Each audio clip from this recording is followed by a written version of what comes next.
Yappisode. Yo, what is going on, everybody? Welcome back to another Yappisode. This is the Daily Yap Podcast. I am your host, Jay the Yapper, of course. And yes, man, I appreciate y'all checking in on family, man. Everybody is asleep. Yes, everybody is good over here. Obviously, every night is crazy. We definitely had to push it back. I'm sure somebody was in the chat at 9:45 trying to figure out what was going on. Well, by 9:30, no, not 9:30, my son was still no, it's like 9:15. 9:15, my son was still awake. I was like, all right, bro, like what are we doing? And then I set another alarm for like 10 minutes because I was like, okay, he'll be asleep by like 9:25, 9:30. We good. Bro, next thing you know, I wake up at like 9:50 and he's finally asleep. But I'm like, oh shoot. So we adjusted 10:30. Everybody's good. The little one, the oldest, we all good over here in the Yapper house. But I hope everybody else is doing good. Hope everybody had a beautiful Monday. Yeah, it is Monday. Hope everybody had a beautiful Monday. We got a lot to talk about, obviously. But before we get into everything, make sure you guys hit the like button on your way in. Or if you're on your way out somehow, replay crew. Now, I appreciate y'all always. I had no idea with so many people that catches the replay.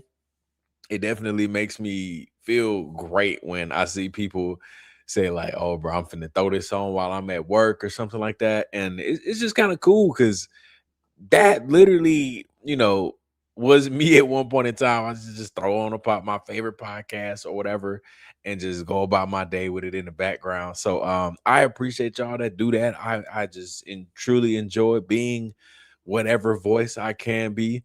But make sure you guys also, if you're new to the channel, hit the sub button as well. We're on the road to 26K, and I appreciate all the support along the way. Oh man. A lot to talk about, obviously. A lot to talk about. It has been a crazy weekend. A lot of back and forth going on. Obviously, for the ones that have came up with whatever y'all could to make this debate make sense. I haven't seen a correct theory yet. Okay. Because it's been a lot of chatter going on with this Andrew Wilson and Candace Owens debate about the intentions behind it, the purpose, and some people were like, "Oh, she's just trying to call this bluff. It's not really gonna happen. Oh, she's just trying to get information and insight from TPUSA." I don't know, man. People just come up with everything. But it's happening. Y'all know where I stand on it. The new information from that we did learn is that Michael Knowles has denied the request to moderate this debate that is supposedly going to happen on Friday. Michael Knowles was thrown out there from Andrew Wilson, and Andrew Wilson was like, "Hey, I think Michael Knowles should do it. Michael Knowles should moderate." Candace said, "Sure. Sounds like a great idea." But apparently Michael Knowles, we talked about it, I think a little bit in the last episode, that Michael Knowles had no idea what was going on. He was thrown into it. And he ended up coming out today, which we would get into it, into his video about denying the request to moderate this debate that's going to happen this week. So we'll get into that and my thoughts and opinions on that, because obviously I have my I mean, who am I without without hot takes, thoughts, and opinions? I feel like that is kind of the moral of the story of who I am. And then also we will get into these Tyler Robinson images that dropped on Candace's podcast today, which is very interesting as usual, because clearly that is not him. So we will get into that. So first, let's get straight into Michael Knowles, because obviously that is kind of like relatively important to information of this week, is that they still, apparently Candace said that they still have a moderator. Apparently Andrew Wilson has a second person in mind that they already figured out and agreed to. But we'll get into that too, because I'll let Candace talk a little bit on that part. But let's jump straight into Michael Knowles. And the ones that did not know, Michael Knowles is these connections are again, everybody can use your own thought process, perspectives, opinions. I think it's just insane how connected everybody is. Okay. But Michael Knowles, who was thrown out there from Andrew Wilson to moderate. So clearly he is somewhat of a friend of Andrew Wilson. But Michael Knowles is also the godfather of Candace's children. And Michael Knowles also works for the Daily Wire, which would mean that Ben Shapiro is his boss. You can't make it up, but I think there's a lot of irony with all of these people connected, because I literally, when I think of all the connections throughout all of these different people, I literally think of Candace's phrase when she says you can't make it up. Everybody's connected to Eastern Europe, or the pastor, the faith, y'all know how she always be talking about that. I think it's funny because you can't make it up that all of these people are connected as well. So let's get into Michael Knowles' response on denying his moderator role that he would have played in this debate. He was thinking about it. That's what he said. I forgot what time this weekend, but sometime this weekend he said he was thinking about it. He'll consider it. He has some things to go through, blah, blah, AKA, let me talk to my boss, Ben Shapiro, because I was like, that doesn't even sound like that's going to happen. But, I didn't know what he was going to say or do. But here is Michael Knowles' response. Mentioned on the last show, I woke up Friday morning to the news that I had been invited to moderate a debate on the murder of my friend Charlie Kirk between Andrew Wilson and Candace Owens. Andrew had suggested me as my... Yes, I think I just saw that. Yeah, Michael Knowles is the godfather of Candace's daughter. Yeah. I don't know if it's all the kids or just one, but he is the godfather to one of them. Yes. Moderator, and Candace accepted, and then they started arranging the details of the debate. There was just one person they forgot to ask. From what I've gathered, the debate apparently involves big money, hundreds of thousands of dollars raised as prize money or something. I'm actually not totally sure what the purpose of the money is. I think I'm even being offered a cut. In any case, after giving it serious consideration over the weekend, I will be declining the invitation. The whole internet seems to think this debate will be must-see content, and I'm sure it will be. I bet it'll get zillions of views. That is, in fact, why I'm declining. I'm gratified that the debaters think I have the right temperament to moderate. I try to be judicious, not get too emotional, not call people names, and so on. But in many ways, I'm probably the single worst person to moderate this debate, because for 10 or 11 months now, I have been very possibly the only person on the internet who has consistently maintained that our friend's murder should not be used for podcast content. On the debate matter itself, I've said many times, I think the evidence is pretty clear that Tyler Robinson murdered Charlie. The Daily Wire is so weird because I know there is what, 340 something million people in America. You got people overseas as well. But when I see these podcasts, Michael Knowles, what's that guy's name? Cabot Phillips, and they have like their own podcast. I'm like, who's listening to you? Genuinely, who is listening to this guy on a regular basis? I could care less, bro, about any of them individually. But I'm like, that's that thing about like the Daily Wire. Like I feel like they just funnel, foreign money through and through and create all of these separate little LLCs. But they really ain't really talking about nothing or doing anything, because ain't nobody listening to Michael Knowles, bro. I refuse to believe that. But that fact alone would not preclude me from moderating. Everyone has opinions, doesn't mean you can't be fair. The bigger issue is that even if I didn't think Tyler Robinson murdered Charlie, I am certainly convinced that the guilt for Charlie's murder should be adjudicated with gravity and sobriety in a court of law, rather than in an Ouroboros of endless, not to mention lucrative podcasts. The only silver lining in the storm cloud of Charlie's murder was the brief unity it brought to the right. You might recall it was very brief. The right came together as leftists at every level of politics revealed their rot and cruelty by justifying and celebrating Charlie's murder, in some cases before his body was even cold. Soon after, however, a cottage industry sprung up of Charlie murder content. Candace, of course, launched her series on the subject, which I've said many times from the beginning I thought was wrong, and I wish you wouldn't do it. But it got lots of views. I'll tell you, it's so weird because this is a guy that is Candace's one of Candace's kids' godfather, or maybe multiple. I don't know. But he's the godfather of Candace's kids. Let's just say that.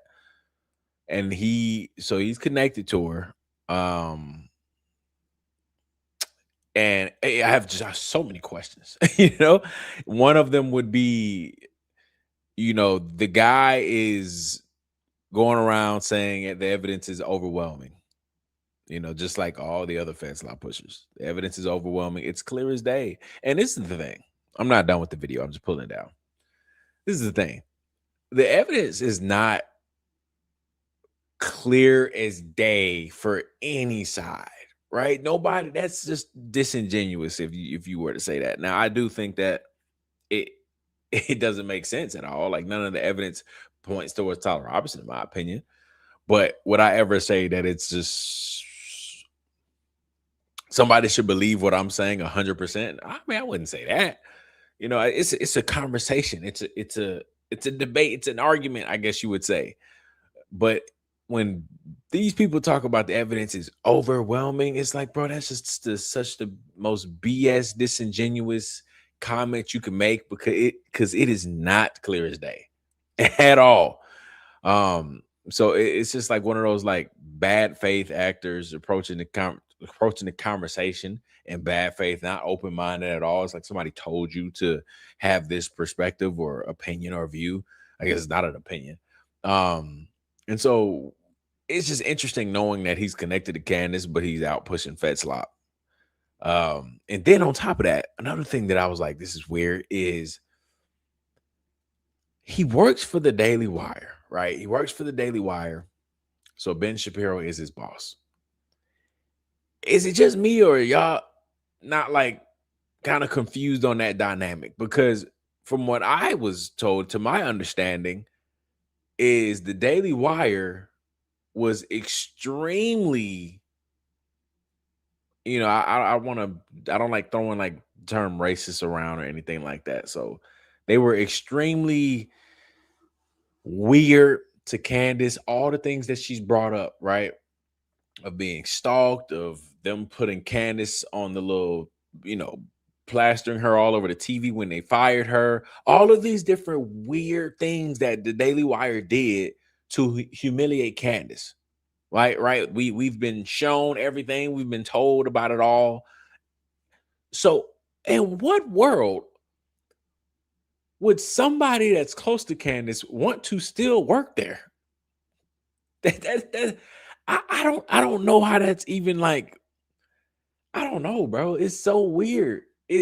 But that's what I was thinking about today when I was listening to this. I was just like, out of all the stories that we've heard from Candace on the Daily Wire and how crazy they did her, how in the world could anybody close to Candace want to work for that same company? I don't know. That's what I thought of, and I was like, bro, this is the strangest thing ever. I just don't know how everybody's connected, but it doesn't really make any sense. It's the same thing when I would say, like, how is Tucker Carlson cool with, Erica and all that? And so it's the same thing here. I'm like, I don't know how Candace is cool with Michael Knowles, the godfather of her children, when Michael Knowles is out here pretty much discrediting Candace and saying she shouldn't be doing this. Obviously, she's a grown woman. She can do whatever she wants. But all the things that she's brought up about what the Daily Wire did, I would just hope that anybody that's close to me would never work for that same company or like speak out against them. But the fact that he more than likely did not want to do this debate because Ben Shapiro, who tortured Candace, told him not to. And then what you still the godfather of my children? I don't know, bro. It's just so crazy. I don't know. People found it very interesting. Then all sorts of other podcasters started doing their own shows, full-length shows, weeks of shows, months of shows about how much they hated Candace's shows about Charlie's murder. And those podcasts got lots of views too. The other group of podcasters' justification was that they wanted to debunk Candace's theories, to get people to stop watching her shows. Many of them, I suspect, had very good intentions. Yes. But I said at the time that I thought it was a bad idea, that it would be counterproductive, that we should state our opinions, of course. My fault. I'm looking at y'all on one screen, but having it right here is even more helpful to me. See where Tucker talked about Erica today. He said he texts both her and Candace. He said it on his interview with Hunter Biden. Okay, I'll pull it up to see if we can find it. Tell the truth as we see it, but that to obsess over every theory and speculation and provocation not only would not work, but in fact would do more harm than good to everyone and everything other than the view counts and bottom lines of the various podcasters. I predicted that this issue would only be resolved in a court of law, that opinions would only be changed by the prosecution and the defense, the sort of thing we began to see in the pretrial hearing last month, that all the rest of it was noise at best, and at worst, a very dark form of entertainment. Basically, everyone ignored my opinion, and many people harshly criticized me for suggesting it. But here we are, 11 months later, fair. And despite innumerable podcasts on the subject, the matter has not been resolved. The rancor has gotten worse. The appetite for the Charlie murder industry is higher than ever. So, this debate will be the Super Bowl of Charlie murder content. Millions of people will watch it, lots of money will be made, lots of opinions will be put forward. And I strongly suspect that this too will fail to put the matter to rest. Lots of very fine people I quite like and admire, friends of mine, think this debate is a good idea. I am in the distinct minority of people who have consistently held that all of this chatter is not doing any good whatsoever. I can't take him serious either. I don't know if it's because I've been in like broadcasting and media for a while. Like I got a degree in it. One of my degrees is in like broadcasting and media and stuff. But it is also weird to me when I like know somebody's reading a teleprompter. Like it's kind of, I don't know. Not that it's not genuine, but I know for me everything is like off the dome. So like I'm authentic. You know what I mean? Not that people can't be authentic when they're reading from a teleprompter, but I don't know, man. Like stuff like this, like I just feel like you can definitely come with something from the heart without a teleprompter. But he's reading one right now. It's kind of just weird. But I can't take him serious either. Everyone else, on all sides of the subject, seems to think that we're just one podcast away from settling it. So because of that, I'm sure Andrew and Candace will have no trouble finding a suitable moderator, probably several, who holds a different view of the genre than I do. However, since I was briefly roped into all of this, I would like to make a couple proposals before I end my involuntary involvement. First, I understand there's a lot of money on the line in this debate. I don't know the exact number or even how it's supposed to be distributed. Yeah, first off, y'all know how I feel about that. I think everybody has been very arrogant and somewhat kind of immature and childish about the money stuff, bro. Like, what are we talking about, bro? This out of all the people that have already been having conversations and debates around this conversation, around this Charlie Kirk investigation, nobody needs to be talking about $300,000, bro. It's people be in my comments all the time talking about, bro, you think this is entertainment? People's lives are on the line, bro. You need to relax. This is not entertainment. This is serious matters. So what's happening now? Right? Are you entertained? It's $300,000 that they're talking about. These people are treating it as entertainment. You know what I mean? That's why I told y'all before that I didn't really like. I'm still not with it. You know what I mean? With the whole debating this guy that does not deserve, a lick of attention that he's already received from Joe Rogan, but he just doesn't deserve it. Now they're talking about $300,000 to have a debate about what, bro? About what? It's literally just it's a conversation, yeah. But what's the debate? The court docs are the court docs. You don't believe them? Okay, but like, you know what I mean? With Candace, she has a lot of things that nobody really knows how she knows, right? Sources. But how can you debate sources? How can you debate that stuff? Nobody knows it but her. So what if she's gonna reveal a source, or she's gonna share more information from her source? That how does Andrew Wilson know that she is either telling the truth or lying? Like that, I don't know, bro. And then this whole everybody just throwing money around. Oh, it's 300. Andrew's paying her $300,000 just to sit there and have a conversation that's not going to come to a solution. And there's a moderator that's going to get paid 25 to 50,000 just to moderate. What are we talking about, bro? Like, just throwing money around, right? And so that's why I just, I try my best to be a voice for the people, because I think a lot of people tend to forget that these people are not us. These people are not in our tax brackets. Okay, these are all entertainers. So I don't know, man. The reaction that I'm seeing is like majority of people are super excited for Friday, and I'm just like, I must be on an island by myself, because there's no way that they're throwing around $300,000 to sit here and have a debate about something that's not going to come to a solution. Somebody else is going to get $50,000 just to sit there and moderate. Everybody's going to send in super chats. Y'all are going to sit here and make these people $2 million+ to talk about the Charlie Kirk investigation, something that you could talk about with somebody else, and you do it for free. Right? We talk about it over here all the time. We've had 2 or 3 people on the show just chopping it up. I don't really think that money needs to be involved. So I don't know, bro. I don't like it. I don't like it.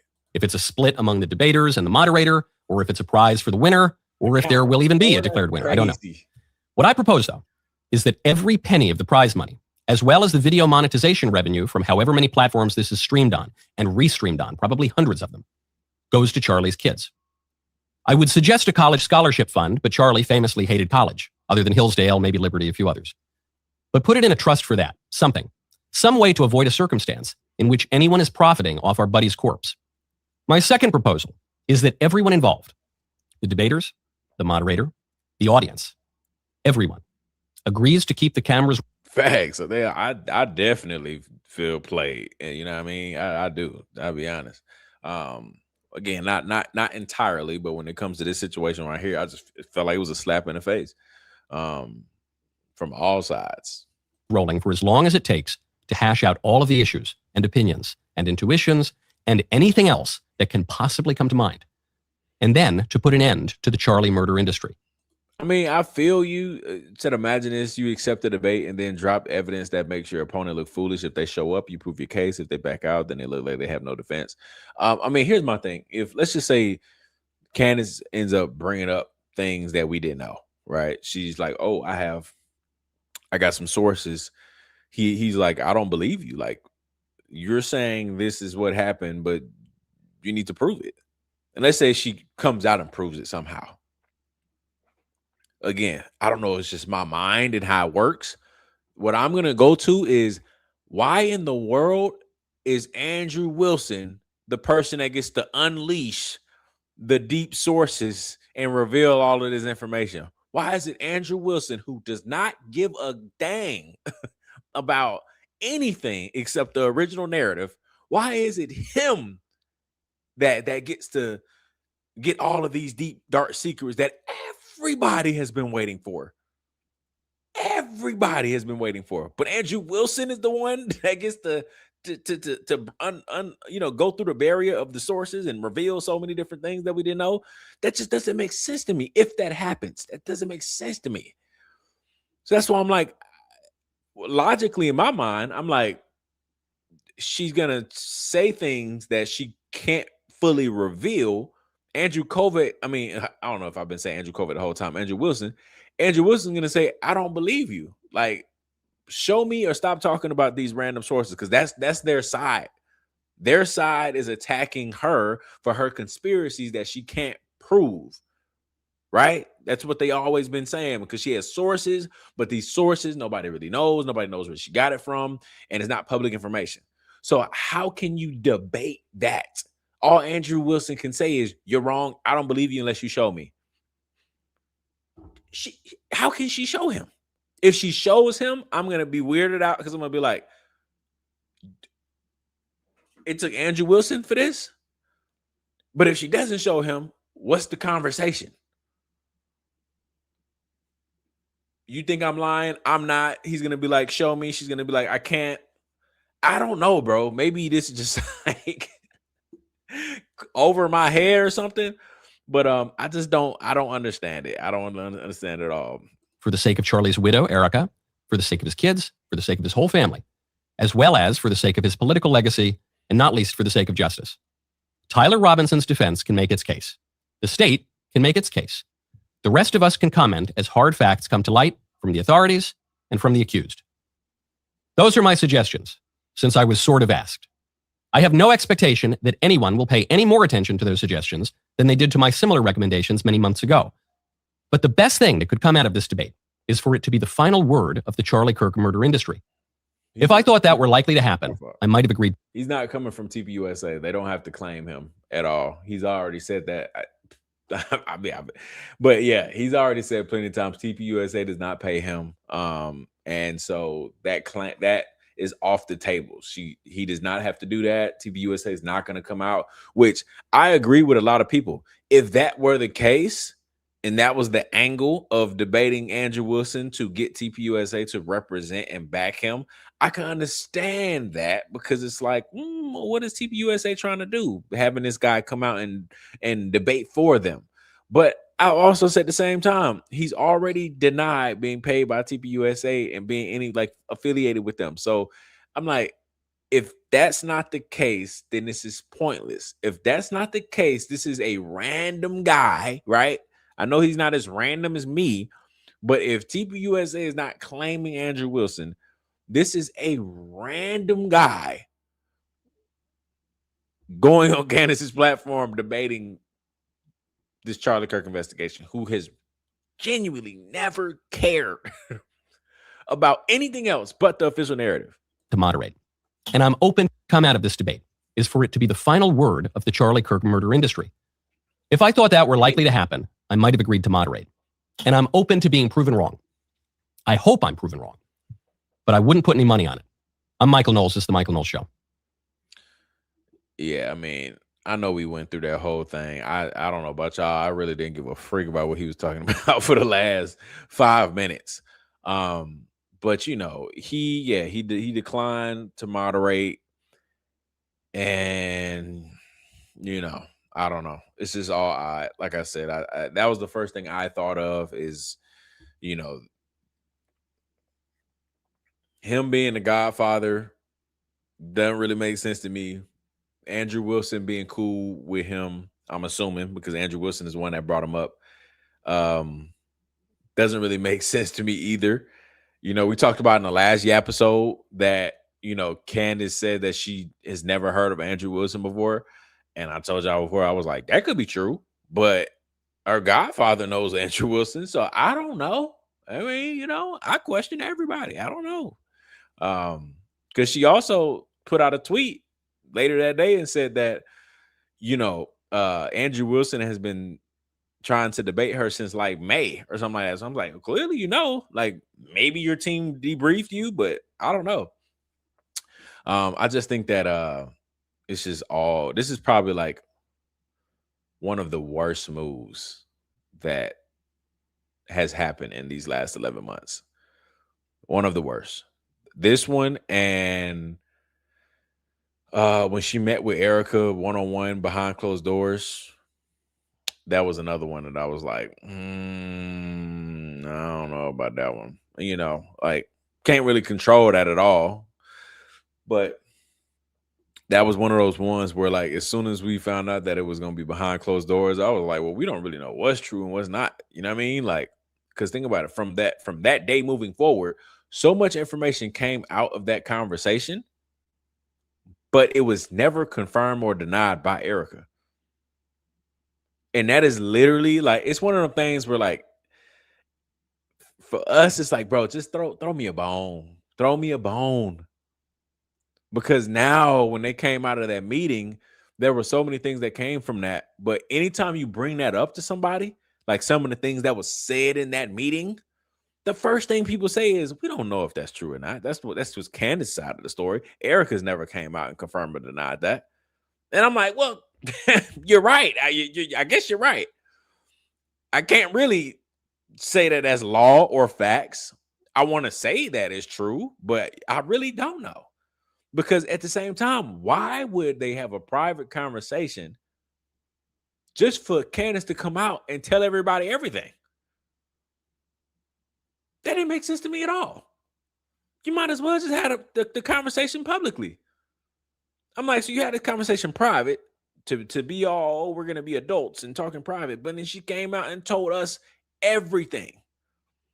That didn't make sense to me whatsoever. But then I was like, I don't understand how this helped at all, because now everything that you're saying right now is coming from one side. So anytime you talk to somebody from the other side that's pushing Fed slop, or somebody that wants to just have a conversation about it and be open-minded, all you can really say is, this is what Candace said. And so like, it's almost like the more you say that, the more like the deeper the hole you dig for yourself.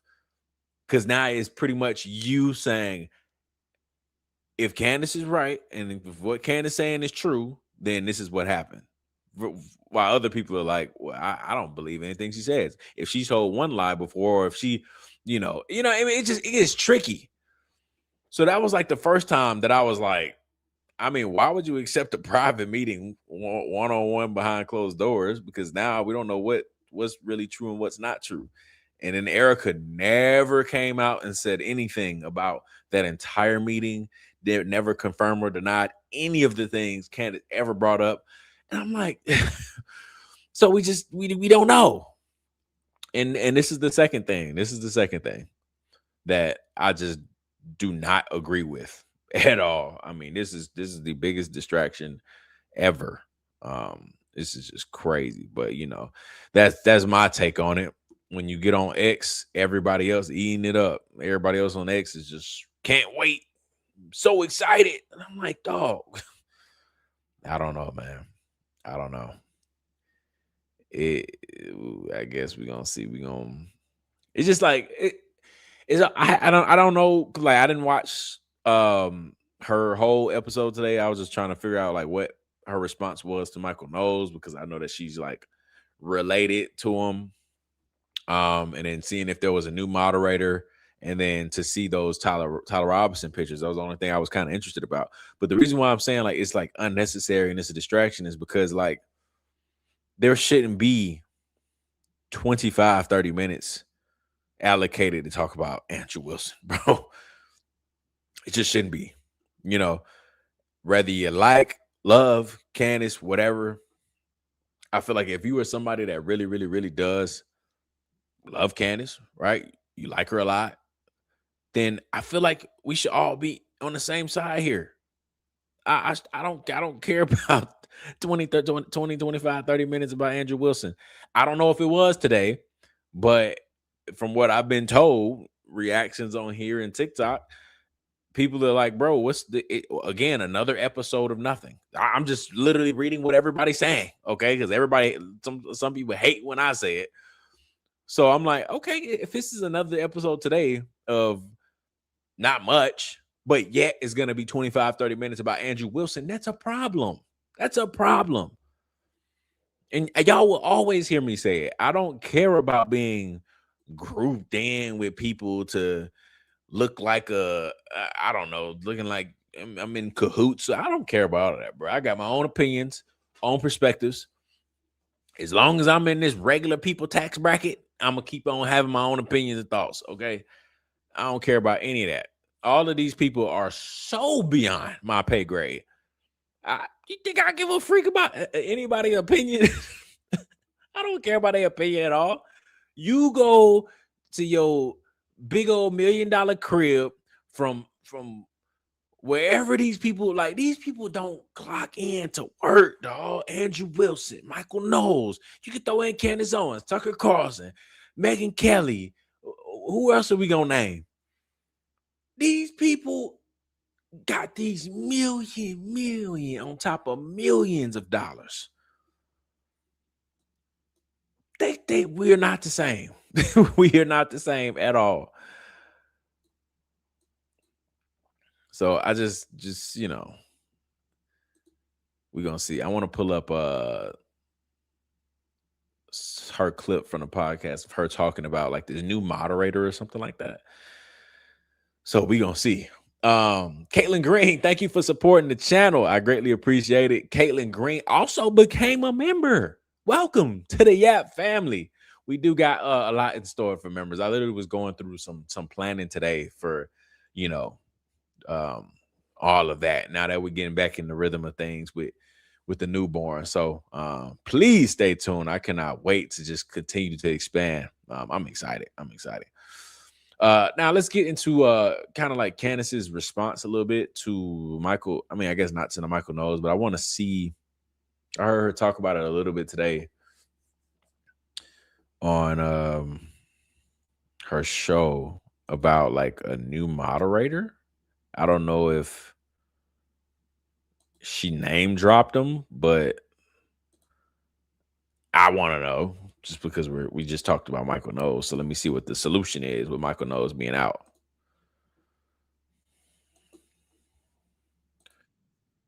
Let's see. Petty, who wrote in my update on the Andrew Wilson debate. Thank you for the chapters, Candace. I gotta remember to add chapters too to these lives. I really do be forgetting. Tomorrow when work start, I'll be moving and grooving all day long, and then next thing you know, it's nighttime again. Right back ready for the next Yappisode. So I apologize if anybody be, wanting things to be timestamped and add chapters to the previous lives. I'll do my best to I've done it sometimes, but I got to do my best to do it every time. Hilarious. Anyway, also want to give you guys an update really quickly on the Andrew Wilson stuff. I mean, I kind of gave you the update at top of show. We are trying to figure this out is all I could say. I have had no new demands since the in public negotiation that he insisted on. He has had a lot of different, let's do this, let's do that. Whoever his team is, you never know who you're emailing. Really, most of it, I think, just based in paranoia. I don't understand why. I don't know. Like, do you really think I'm the type of person that would like embezzle funds from you and then be like, haha, I'm not going to give you the money and I would rather just go to prison for embezzlement? Like, no, not really reasonable. No, my team is not going to be cutting mics or doing anything crazy. I could have done this just one-on-one. The whole point of us having a moderator is to concede that moderation to somebody. So effectively, I will be in the studio, but I will not be in control. The person who has stepped up to moderate, which I think we've got to get it over the finish line, and this person is trying to help. It was Andrew's pick, second pick. Michael Knowles declined to do it respectfully, as I knew he would. And this is Andrew Wilson's second pick, and I'm very grateful to the person for doing it. But it has been quite the experience trying to get this over the finish. I mean, right away, we're left with me just being like, you can't smoke cigarettes in my home. And his wife seems unwell. She came apart at the idea of him not being able to smoke cigarettes. Just respectfully, I really don't care what you call me. She instantly, while he was trying to negotiate a clause that says he automatically wins if there's any ad hominem attacks, his wife, who seems to jump into all of his debates, was trying to be like, this is ridiculous. Why can't he smoke cigarettes in your studio? And she said, this is what I was talking about, though. Like, I really don't care about his wife at all. She's so irrelevant. I mean, everything to HR. Like, I don't, just so we're clear, it's not a tiny little step going. Make some respect for yourself. You can't smoke in my home. And then someone pointed out to me that this is like a routine thing where she just, like, literally, he then went out for. So Rachel, Andrew gave the green light. This is literally what I was talking about. I don't care about these people at all. His wife that got 3 baby daddies, I don't care. Andrew Wilson, who makes a living off of misogyny content where he just belittles women and thinks he's above everybody. And I don't care at all about, let me see. No, I don't care about any of that. My husband does not tell me to shut up, and I do not tell my husband to shut up. Just to be clear, I would never allow that in a relationship at all. It seems crazy to me to say to your wife, disrespectful, especially when you're on live TV or like live in a live debate. To be fair, I did tell his wife, I suggested she should shut up. So like maybe it's an extenuating circumstance when she just kept tweeting about the cigarettes. Like, your husband can't smoke in front of me. I don't know what to say. He's not allowed to smoke cigarettes in front of me, and he's not complaining about that. So why are you on? There's no way. This is exactly what I was talking about. I mean, Andrew Wilson and his freaking irrelevant wife just got 35, got a full 10, 12 minutes of advertisement. Like, nobody cares about these people, man. Involved with Turning Point USA because of the characters that are around. Victor Marks, this is the person who's going to be training people to debate and being paid to do that. Like, this is what I'm talking about. They're no longer the organization that had the image that Charlie wanted. Charlie was the exact opposite of this. Always respectful in his debates, no matter how fired up they got. It was one of his rules. He would never denigrate. He's not tagging people in to defend him. Certainly not the kind of person that would ever tell his wife to shut up. And he lives his life honorably. Okay, he would not be. I mean, that's who gets the platform, though. That's what I'm talking about. The guy that tells his wife to shut up and disrespects women left and right 24/7. That's what he does for a living. That's nothing new. If you sat down and watched Andrew Wilson's content for an hour, there will be much more of that. So that's why I'm like, I definitely don't care. And I know somebody out there is gonna be like, well, Jay, just don't watch it then. And I'm like, I feel you, bro, but I'm also entitled to have an opinion for things that I come across my eyes and ears. And then also a lot of people still enjoy like opinions that may not be favorable on the topic. People got to get out of that mindset of like, oh, if it's not a positive opinion, if you're not in the echo chamber, if you're not just gassing everything that Candace says, then you aren't allowed to talk about it. And I'm like, well, you're going to be very upset because I don't really fall in line to any of that. Okay. Having his wife scream. Okay. Clearly nothing's being said out of that. Let me see if she said anything at the beginning. All right, you guys, happy Monday. I'm already exhausted at the beginning of this week, not from pregnancy, but from weekend-long negotiations with Andrew Wilson's nameless team, by the way. You don't know ever who you're emailing for this Friday's debate. Will it happen? I certainly hope so. I'm trying to make it happen. But boy, they are not making it easy in the background, like just some straight paranoia coming from his side about possibilities of my team muting them, lowering the volume, stealing the funds, and then canceling the debate. It's all very, very crazy. But the good news is that we have secured a moderator, a good one, and the moderator is already stepping in to moderate to get this debate over the finish line. I'll tell you guys a little bit about that. Not going to name the moderator, though, because they might want to announce it themselves. Also, announce? Bro, what are we doing? Genuinely, what are we doing? She didn't name the moderator because the moderator wants to come out and announce that they're moderating. What is this, a undercard matchup or the main event? Oh my gosh, bro! You know that crazy handle at No Soup for Knowles? I mean, totally. Oh, did she talk about that? Yeah, I'm like, come on, bro. The moderator, come on, y'all. Don't leave me on this island by myself right here. Y'all can't tell me y'all didn't think about that, or was I the only person that thought about that? Am I just hating? The name of the new moderator cannot be released because the person wants to announce it themselves on their socials. Okay. Okay, thank you. I thank you for not leaving me alone here. That's crazy. That is crazy. Oh, all right, bro. What are we talking about? It's content for everyone. They will want to announce it. It's kind of cool. I mean, but that's what I'm talking about. Everybody's treating it like, oh, this is so dope. And like, dog, Andrew Wilson does not care about what actually happened to Charlie. So what is the point? You might well give it to Lisa Knowles. You might as well let Lisa Knowles get up there and give her $80,000.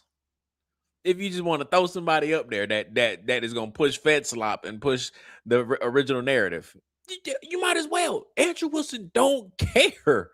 It's totally different if you had somebody that wanted to get up there and have a conversation that genuinely was open-minded to it all. But Andrew Wilson does not care about all them other theories, bro. He's literally going to sit there and just argue the facts are the facts. The court documents. This is what was said in a preliminary hearing. He's not going to go into all the other things that they're going to call conspiracies. He's not going to go into that unless Candace reveals that would make her conspiracy a fact, or her conspiracy not a conspiracy anymore. That's the only way. That's the only time the conversation is going to get anywhere. Other than that, Andrew Wilson is going to be like, prove it. Prove it. Prove it. You think this happened? Prove it. Tyler Robinson wasn't on campus? Prove it. Outside of that, what are you talking about? I don't believe you. Like, that's his debate style. He does that all the time. Go watch it. He did it with Stu Peters, because Stu Peters is the same way. Stu Peters is the same way. Stu Peters is the same person that be like, I got so much evidence. I got so much stuff that I'm sitting on that I can't tell anybody. Just, you have to trust me. You have to respect me and trust that I just can't tell you. Stu Peters does the same thing, bro. And Andrew Wilson just debated him the other week, and it wasn't even really a debate. The whole time, Andrew Wilson was like, so prove it, Stu. Stu, prove it. Show me. And then Stewart changed the topic to something else. That's the only thing you can do. You either got to put it up or shut up. That's the only things you can do. But you can't debate or argue things that you don't want to share and reveal. That's impossible. Like, I want everybody to go watch the Stu versus Andrew Wilson debate. It just happened on the Charlie Kirk investigation. This just happened. And it literally was 2 hours, maybe under 2 hours of nothing. Nothing. Because Stu did not want to reveal anything, and Andrew Wilson wanted to just debate everything. So when you have somebody that has all of these sources that can't reveal stuff, it's pointless. Andrew Wilson literally was like, okay, Stu, okay. If you feel like it wasn't Tyler Robinson, or if you feel like Erica was at Fort Huachuca, show me, please. And then Stu got silent. It's crazy, bro. Yeah, I do think it's a waste of time. It's not going to come to a solution. Andrew Wilson's not going to come out of there, somehow being like, man, I don't know. It might have been somebody else. He's not going to come out of there like that unless Candace reveals more crazy information that she hasn't revealed yet. But then I'm going to say it took Andrew Wilson for that to happen. So no, nothing's going to come out of this. Nothing at all is going to come out of this whatsoever. This whole thing about Charlie Kirk, it's not really a debate. Like, that's why I always call it open dialogue or open conversation. Like, we're going to have a conversation that may be a lot of disagreements, but it's open, meaning it's going to be public. It's going to have a live chat. People are going to have their opinions on what we're saying, but it's an open conversation because nothing you're saying and nothing I'm saying is a fact. You have an original narrative. I have opinions on it. I have things that make sense on my end, but it's not fact or law. There's nothing set facts that these two can debate on with the Charlie Kirk investigation. The only thing that is a fact is coming out of the courtroom. And so, like, that's also a pointless debate because all Andrew Wilson got to say is, so what? They're just lying to us? Huh? I saw Tyler Robinson in the garage. That's what the court system said. The court has him on the roof. Are you saying that they're lying to us? Prove it. Prove that they're lying to us. Prove it. Like, that's all he's gonna say the whole time. I don't know, bro. It's so crazy. Let's pull up these Tyler Robinson pictures too while we are there. Apparently, Tyler Robinson, some more 4K footage of, I guess, a figure was in a parking garage. Let me pull it up.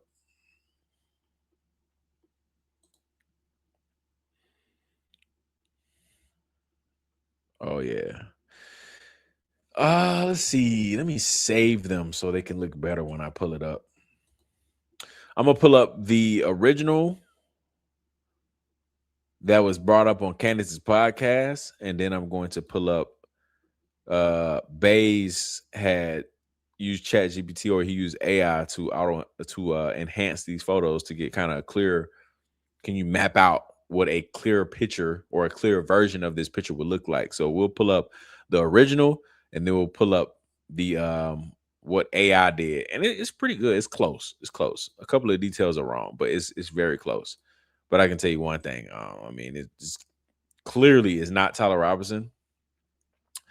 The next thing I want to do is probably won't be able to do it live tonight. But what I do want to do is go back to the preliminary hearing and go through these parking garage photos that they showed to the public, or the videos, and see like if they were the same, just to like cross-check and cross-examine. Like, Candace, like, is this picture the first 4K picture of like this quality, this outfit, or did in the courtroom did they show these pictures?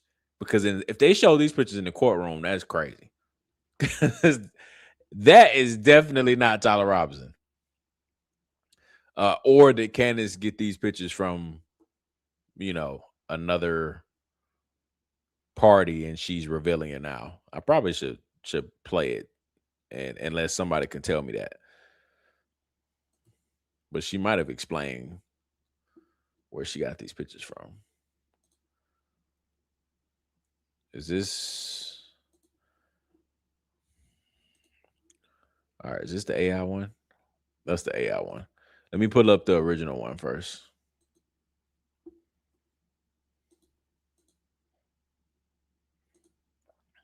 Okay, so this is the original.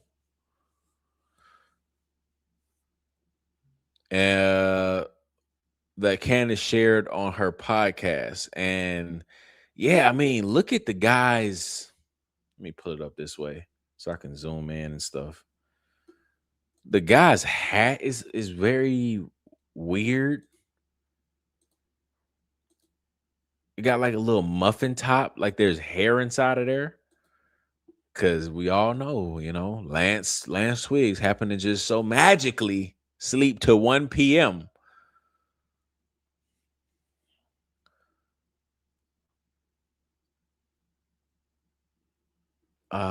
Where is it at?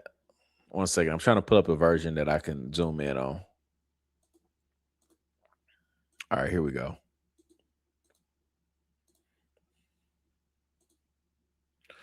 All right. So here's from Candace's podcast. Like, it's this little muffin top thing right here. I don't know what this is. Hats don't fit like this. This is odd. So here's the first picture. That's the first thing that stood out to me, is just all of this right here. Like, somebody got some hair and they put it up here or what, but I just imagine somebody that had like a buzz cut like Tyler Robinson wouldn't have all of this action going on in his hat. So that was odd. And then here is an enhanced version.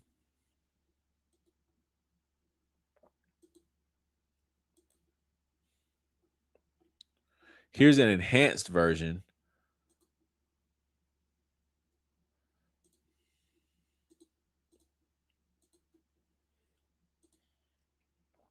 And so this is why I say like AI, it only could do so much, but it messed up this part right here, because this is not the same as this. Kind of totally different. This right here is exactly what a hat should look like if you don't have hair. So but obviously this is AI, so don't mind like the details of his face, because obviously this is not Tyler Robinson. But it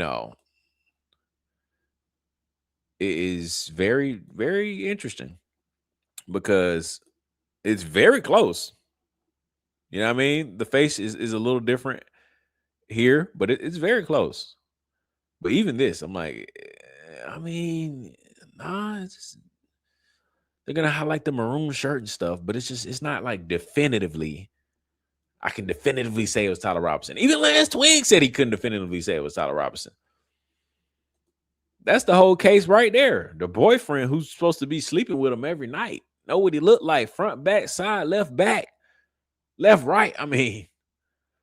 He's supposed to know what he looked like, and even he saw these pictures, was like, I can't confidently say that that's Tyler Robinson. The camera quality is too bad. But somehow Jack Posobiec and Andrew and Brandon Tatum gonna say, oh, yeah, that was definitely him. Clear as the noonday sun. Yeah.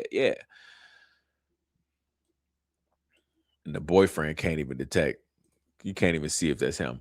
Then here's the other one that is just clearly not Tyler Robinson. It's just evident. It is just 100% not Tyler Robinson for many different reasons.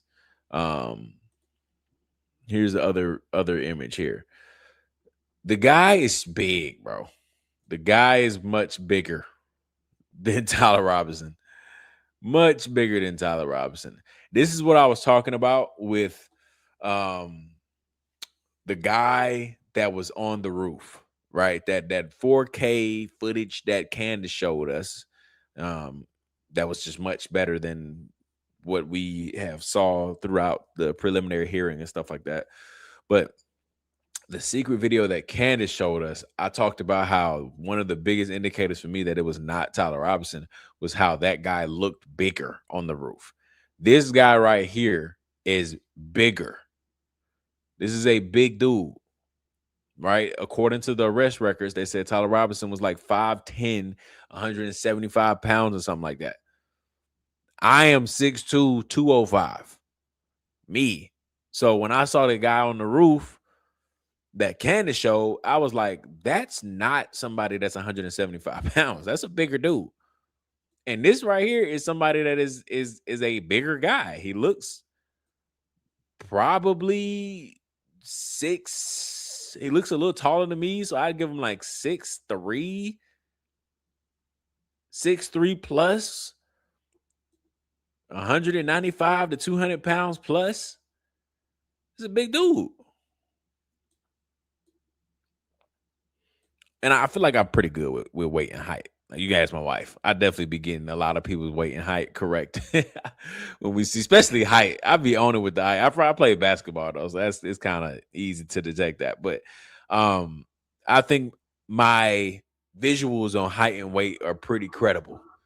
So my guess is that this person right here is like about 6'3" plus and is about 195 plus pounds. Because weight could look different. Weight transfers differently in everybody's body. But this right here is not 175 pounds. I can tell you that right now. This is a big dude. So who is this? I have no idea. And why is he wearing the same thing that Tyler Robinson is wearing? Weird. These are things that if you brought this up to Andrew Wilson is not really going to debate you on this.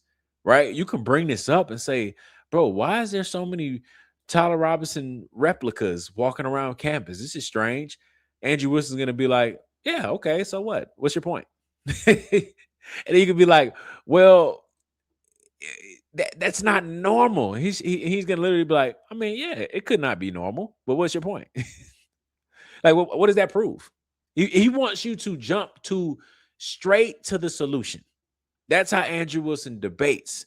There's not going to be a conversation of like, well, I could see like, oh man, that is kind of weird, man. You know, like I can understand where you're coming from and blah, blah. No. He's literally going to say, if that's not Tyler Robinson, which is not, but he's going to be like, okay, let's just say it's not Tyler Robinson. Who is it then? Who is it? Okay. So like, what's your point? That's all he does the whole time. And then let's pull up the AI version, the enhanced version, I guess you can say.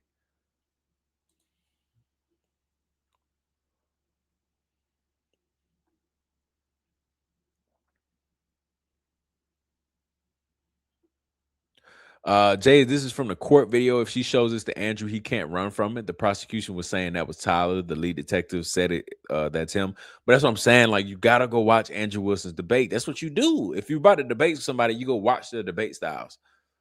Andrew Wilson is going to put his full faith in the court system.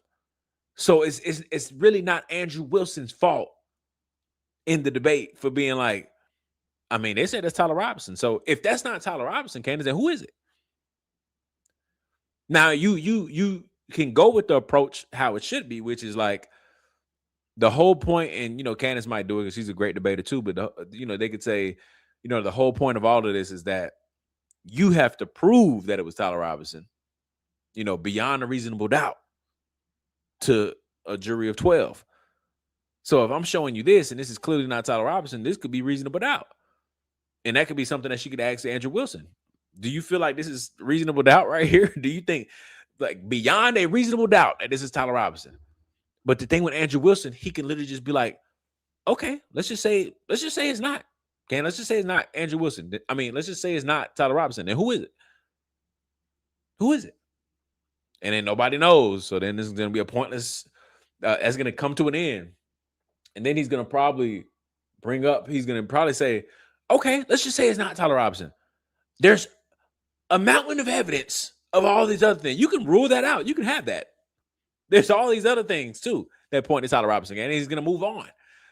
Like that's what he does. So like, again, I'm not sitting here discrediting Candace and her debate style and skill and all of that. Like I think Candace Owens and Charlie Kirk and all of them are like phenomenal when it comes to that stuff.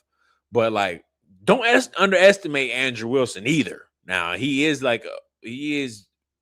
known for doing that. He is known for debating, and he is known for, he knows what he's doing. Okay. Whether you like it or not, like his tactics or not, he knows what he's doing. So I'm just saying that from what I've been listening to with Andrew Wilson, he literally with Stu Peters was like, don't you think all of he brought up the 4K footage of Jack Posobiec and Brandon Tatum coming out talking about, oh, we saw the video and blah, blah, blah, all that.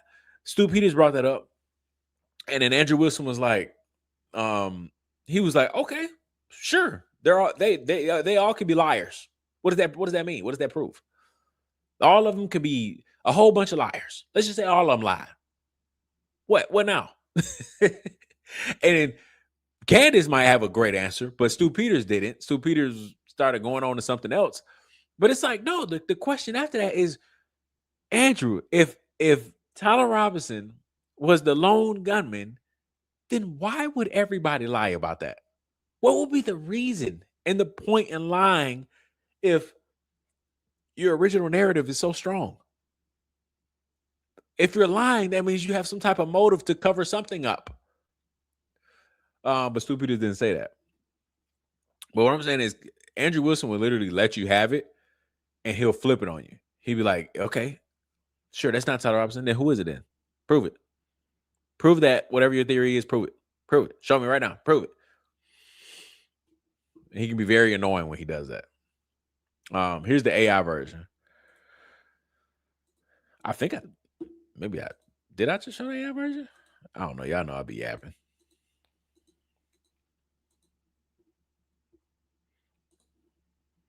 I think I did show the AI version. Or maybe no, I didn't. So yeah, this is a big dude. Okay. This is very, very, very, very close to let me pull up the original. Is very close to the original. So like AI did a pretty good job, in my opinion. Is this it? Nope. Wrong one.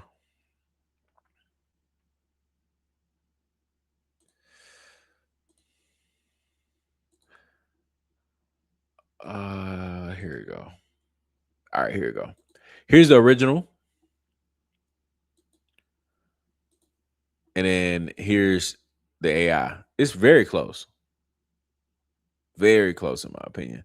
But yeah, this guy's huge. This guy's, minimum 6'2", 195 plus pounds. He's built.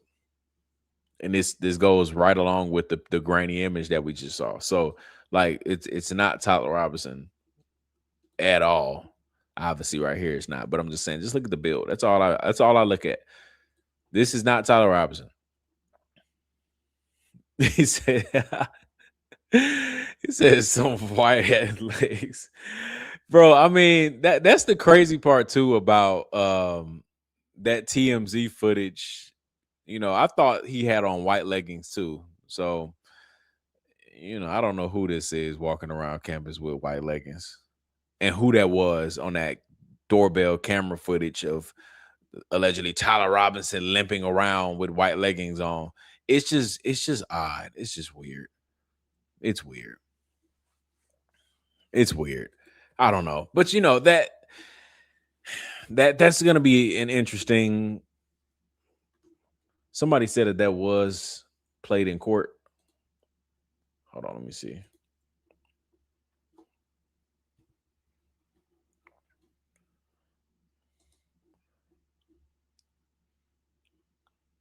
Man, yeah, I'm gonna have to pull it up another time. I don't want to waste too much time trying to pull up the actual court documents or the preliminary hearing to see the footage they showed of Tyler Robinson in the parking garage.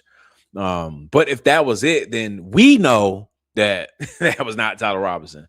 But it's one of those things that is like, I can't believe if so, assuming that they showed that in the prelim, I cannot believe they showed that in the prelim to however many people that was in that courtroom. And just with no smile on their face, they're like, look, it's Tyler Robinson right here coming through the parking garage. You get the freak out of here, bro. Like, at this point, you're just trying to play in my face. That ain't no Tyler Robinson in the parking garage. That's why I say I wanted to go back and look at what they showed in the prelim, because man, I missed that. If they really showed that the bigger image, I missed that, because that for sure would have caught my eye. So I'm gonna just have to go back and cross check just to see if they showed that image. Here's something that I saw on X today as well that is very interesting. There's like this new angle. I forgot what this guy's name is. Meech, I think. But he drops like a new angle of September 10th, like every other day. And I don't know how there's new angles all the time, but there was a lot of people there, so I guess it's not surprising. But I want to show his angle that he posted on his X today. Or maybe somebody else did and he reposted it. But it raises a raises a concern that we've had for the last 11 months.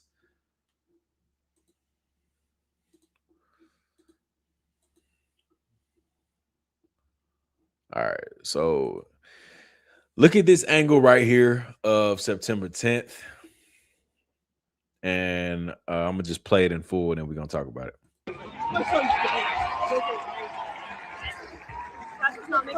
There's Charlie over there, guys. I can't really see it because I'm like on the side. Gross. Counting not counting game violence. What the fuck? So, biggest thing that I'm looking at here though, What the fuck? after the bang. After the bang, look at all of these heads that you see in the crowd. Thousands of people, right? Hundreds, whatever. After the bang, look at how many people duck. A lot. Can I save this video? Let me see.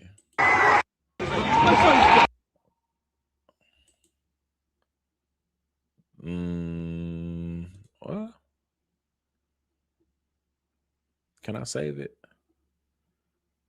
Nah, it's saving as a web page. So again, after the bang, look at how many people duck in the crowd. But we have to remember that after the bang,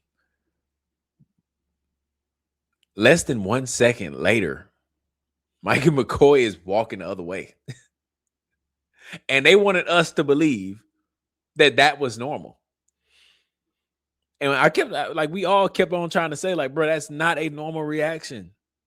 When you hear a loud bang or something like that, one, you don't know where it's coming from, right? Unless you do know what happened. But Mikey McCoy could just turn around and be walking right into the gunman. So you wouldn't just hear the bang and immediately walk away. You may run, but majority of the time, the common, human reaction, or the general human reaction that typically happens, I guess, common, would be, a duck, or like a sudden, like, stun of like, what the heck was that? And then from there, you might go into flight or fight, right? So I might duck, I might try to hide. You have a second. That's what everybody else is doing right here. Everybody hears the bang, they're like, what the heck? And then boom, instincts kick in, fight or flight, duck, hide, run. That's normal. We just saw hundreds, maybe 1,000 people do that. But Mikey McCoy, the one individual out of all the people there, Mikey McCoy was the one to say, oh, in under 1 second, I'm going to just turn around and walk away. Even though we have, this is a huge data size right here of about a couple hundred to maybe, I don't want to say 1,000, but maybe a couple hundred, a lot of hundred, maybe 1,000 people there. This is a large sample size of what regular human beings do when they hear a big bang.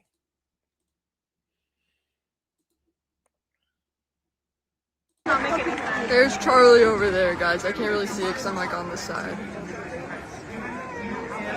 He's gross.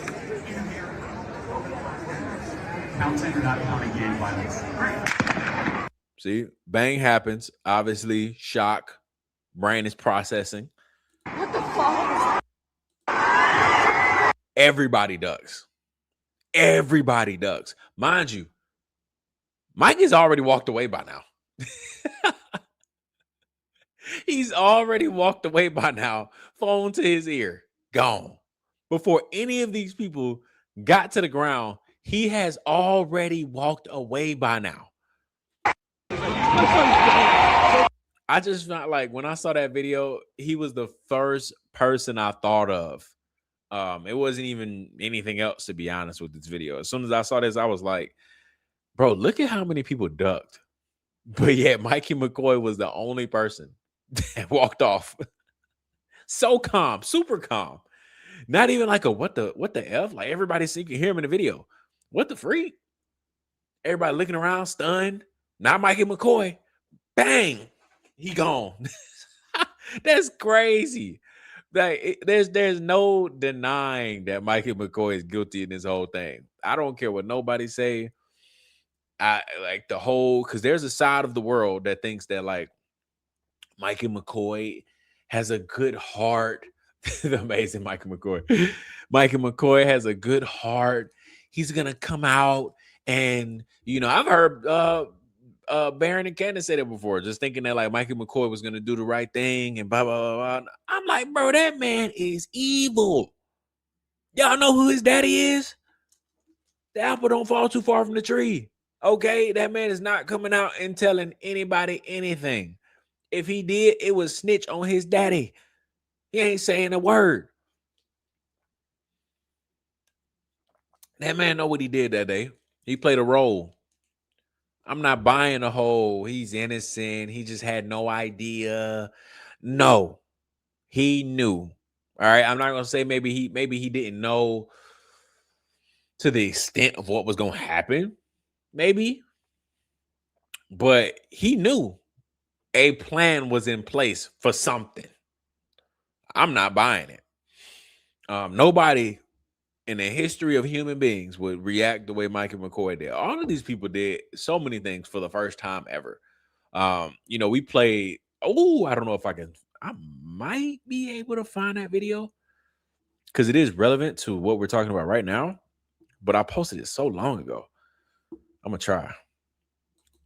But we talked about this with Brian Harbaugh. Brian Harbaugh, please tell me.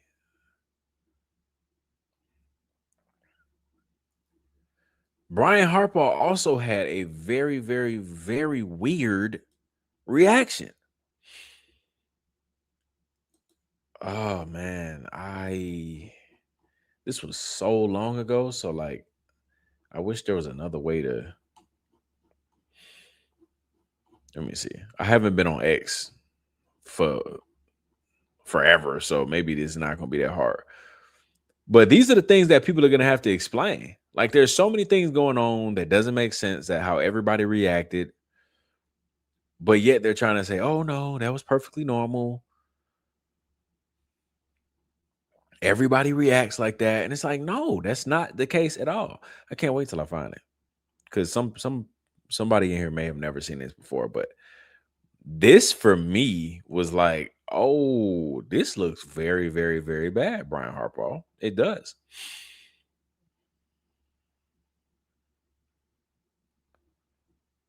Dude, where is it? Forgive me. It will be worth it when I pull it up.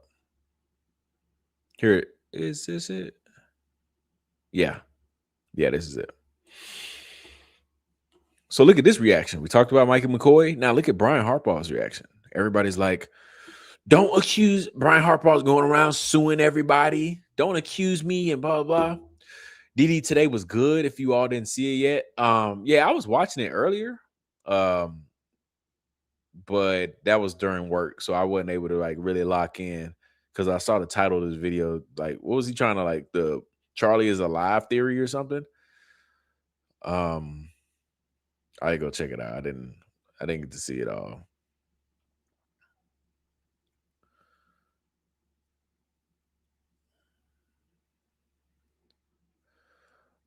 Congratulations for your new addition. You need to turn on your super chats for all your lives. I didn't know they were turned off. Yeah, I don't think they're turned off. Nikki, joining the Yap family. Thank you for becoming a new member. Welcome to the family. I appreciate you supporting. Look at Brian Harbaugh's reaction right here. Jay, I told DD to collab with you. Yeah, he did. He finally DM'd me back the other day. So hopefully we can get something going.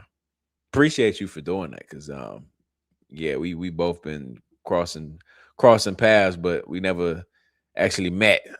So now we finally been able to lock in on each other's DMs and see it. So we'll see how that go. But I'm definitely, he's cool peoples for sure. Look at Brian Harbaugh's reaction right here. There have been in America over the last 10 years. Counting or not counting gang violence? Whoa, don't. I don't need this. Hold on. Let me pull this down right quick. Let me see what I'm about to see.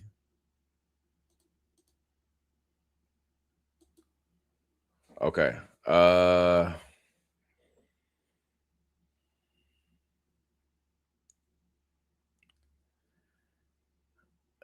Let me wait for another angle right quick before they.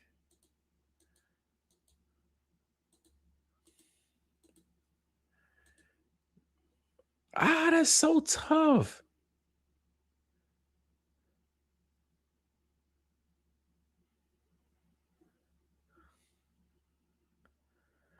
Okay. I mean, we'll see how YouTube reacts to this. We'll see. Because I mean, they kind of blur it out, but you know, YouTube be tripping sometimes.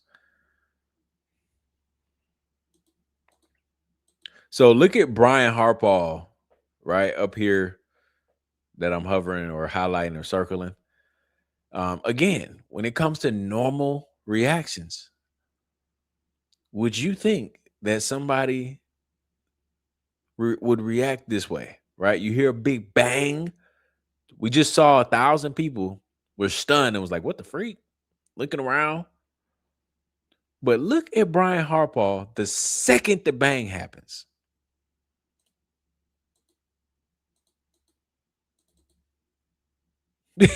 Like, that's crazy. He immediately springs into action.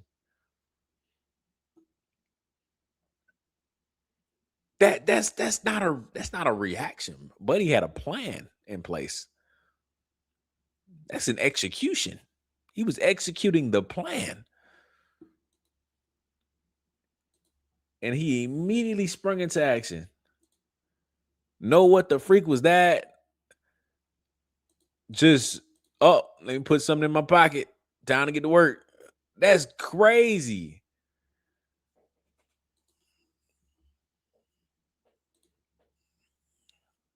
I know there's one more. Let me see if I can find it.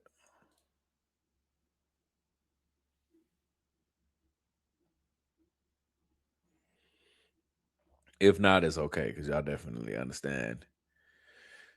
Y'all get it. We've been talking about that for months, so it's nothing new. But I felt like showing that just because of like all of these one-offs, all of these people that are reacting just very weird, and they're trying to tell us like, oh no, like it was so normal, like he was just doing his job.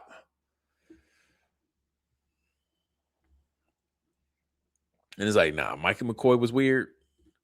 Brian Harbaugh was weird. Both of those were very, very, very weird reactions. I mean, a bang happens, you immediately put something in your pocket. You don't even flinch or nothing. Like, bang happens, pocket, run towards Charlie. What? That's crazy. How are you not brought into questioning? And, you know, it's just so many different things. What's this?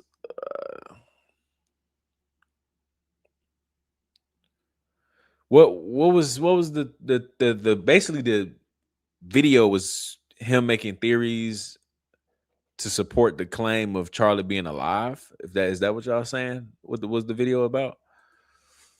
Don't forget to say allegedly. My bad. Sometimes I just assume that it's just little old me and nobody would care. But I guess I do need to be careful. But it appears to be that way, Brian Harbaugh. If you happen to be watching a small little streamer like me, no accusations. It just appears to look that way. It appears that you look really suspicious. That's just something I wouldn't do personally.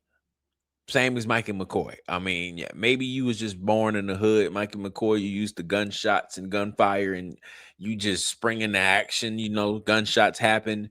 You just walk away like nothing happened. Hey, I don't know, bro. Maybe you raised and cut from a different cloth. But I just know me, somebody that ain't ever been I ain't never been in no shootout or nothing like that before. I'm ducking. It's just natural. Like when you hear fireworks, that happens all the time. You hear fireworks on like a random day that's not the 4th of July. You know what I mean? Or like one of them cars that got annoying loud exhaust pipes that be like doing like the popping. Like anytime those happen at like random times, that's the first thing you do. You like, oh, what was that? And you start like looking around a little bit. Mikey McCoy heard the bang and turned and walked off. It's so crazy. Um,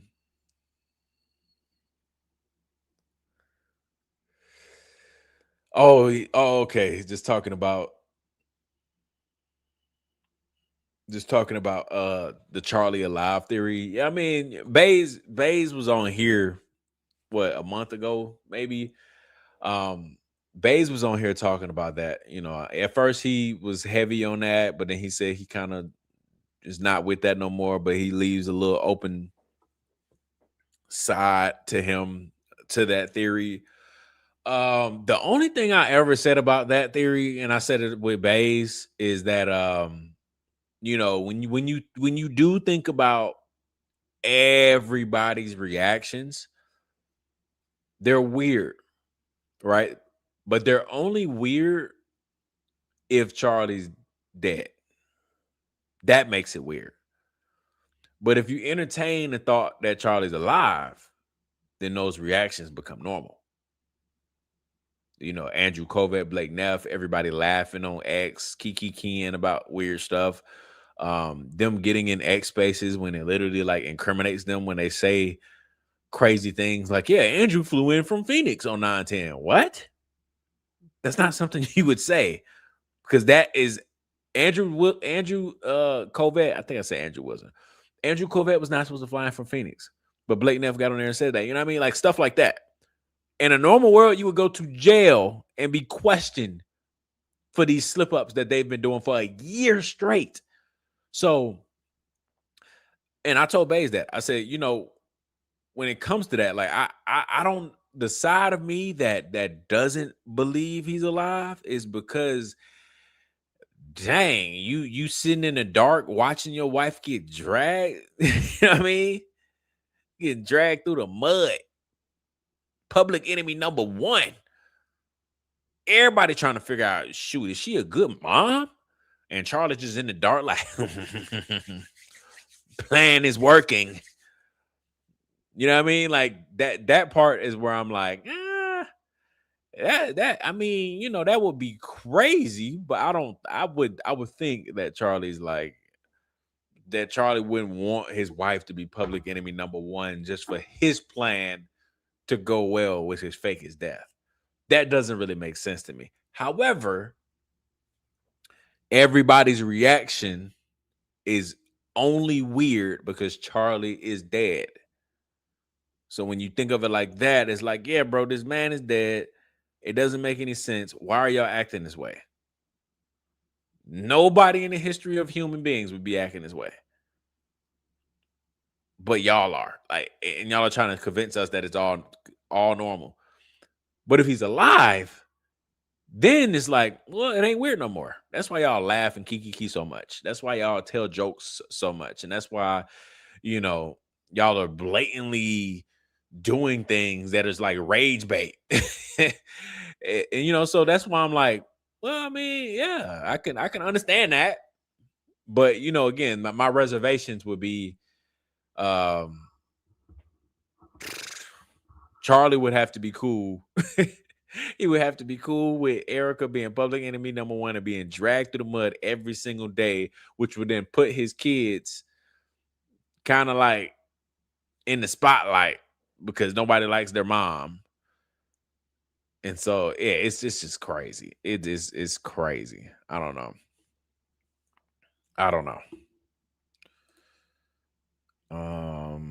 Where is it?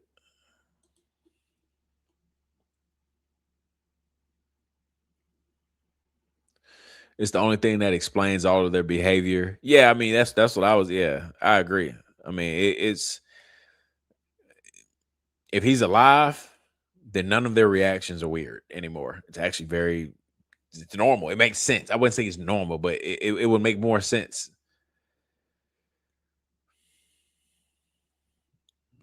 Arms looking good. I appreciate it. Thank you. Nobody is sad or scared. Yeah, nobody is. What theory? Charlie's alive? Yeah, that's the theory. That's what Jesse thinks it could be, but even the president would be behind it. Yeah, it would. I mean, it's the same conspiracy. It would still have to be a lot of people that would be behind the planning of faking a death and all of that. So yeah, it's just It's crazy for sure. The biggest thing for me that, you know, when I think of that theory that supports that theory are everybody's reactions around it. TPUSA, Erica, all of them. Their reactions support that theory. It does. But you know, there's a lot of other things too that's like, man, I don't know. So what would he do if he was in the dark watching EK get dragged, come out and say psych? I mean, I don't know what he would do. You know, I'm not fully on board with the theory, but that was one of my things that I was just like, is he really somewhere just, I don't know, rubbing his hands like Birdman, laughing? Did Erica know about his plan? Or maybe this, you know, was she the only person out of the plan? Because like, did he catch on to everything? These are just questions that come to my mind, like right off the top of the dome. But like, did he figure out everything about her? And he was like, listen, the only way this is gonna work is you're gonna have to be public enemy number one. Because I know everything about you now, and this ain't gonna work.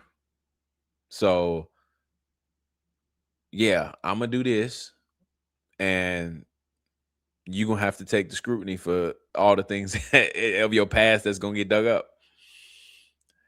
I don't know.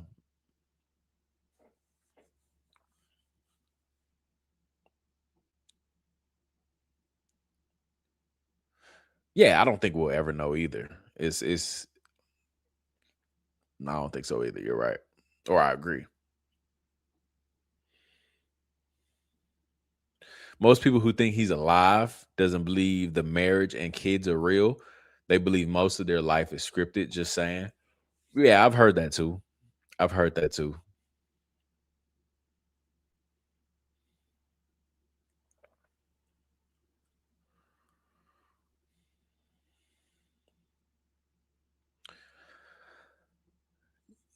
You gonna cover any of the Tupac case? I'm more interested to see if Diddy had anything to do with it with that right now. I don't think we'll ever know the truth about Charlie. I probably will, because I think that he had more to do with it. So I probably will. I know that's coming up.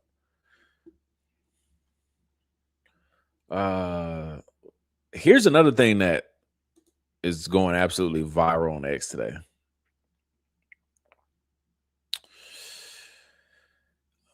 Apparently, Mikey, the title of this video, or what they're the description is that Mikey gets caught red-handed. Since we're talking about Mikey McCoy, he gets caught red-handed looking at drone footage of Charlie's tent while pretending to film. Now, what we do know is that they are lying about or they stated that, you know, there were no drones out that day, but then who was it? Brian Hartball or Frank Turek? Somebody was like, there was drones. Whatever.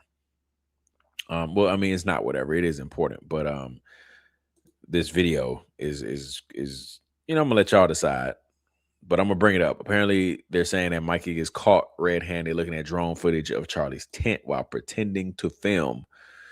So let's take a look at that.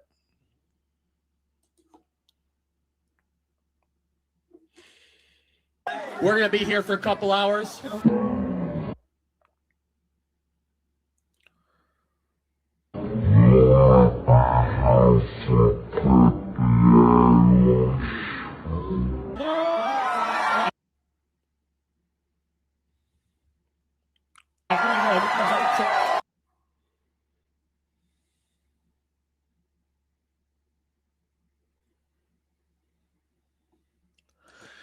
Oh, something new happening every day.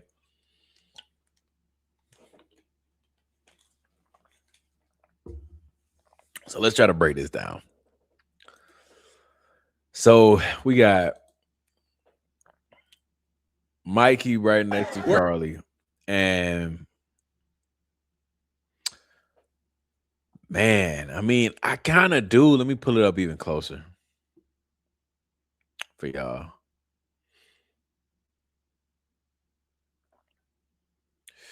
I mean, like, yeah, I feel like my eyes are telling me that, or that my eyes are looking at, a tint that's on Mikey's phone. It does look like that. It does appear to look that way. That looks like a tint. We're gonna be here for. Like, just think about his angle of recording right now. It's supposed to be, I feel like his phone is supposed to just have straight Charlie all over it. He's right up on Charlie. Look at the angle that he's at. And his phone is not reflecting that. Like, I feel like this is a tint, with my own opinion, outside of them blowing up the video and adding different graphics to it for kind of like confirmation bias. I still think that with my own eyes, this looks like a tint right here. This definitely is not the angle that he's at right here. I don't think so. I don't know what's going on right here. Couple hours.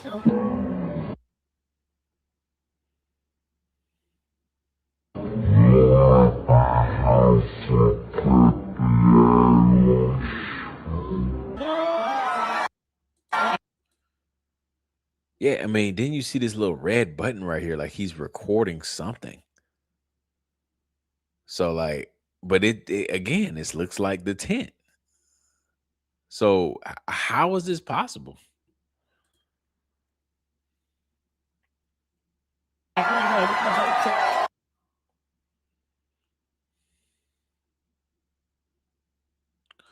don't know. I don't know. It's, a new thing drops every single day. So I don't know. Is it real? Maybe everybody in the comments is saying it is.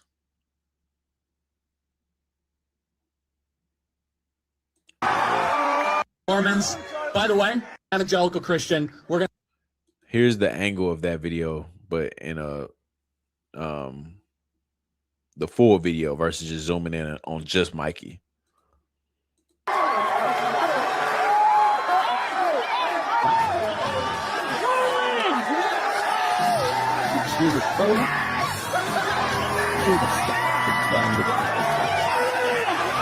First of all, I love Mormons. I've said that forever. I love Mormons.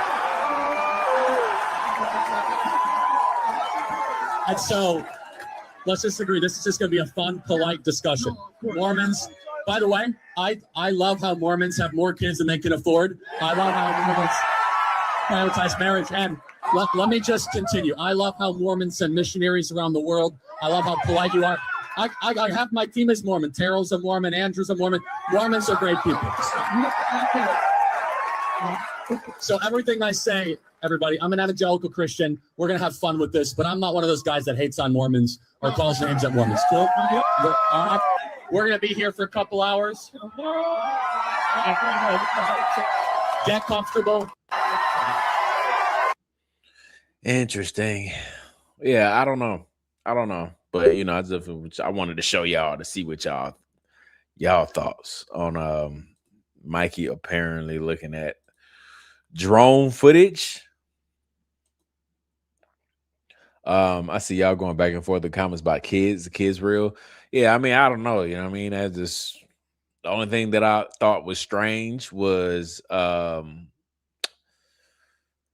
Erica lying about the kids in that Fort Huachuca alibi.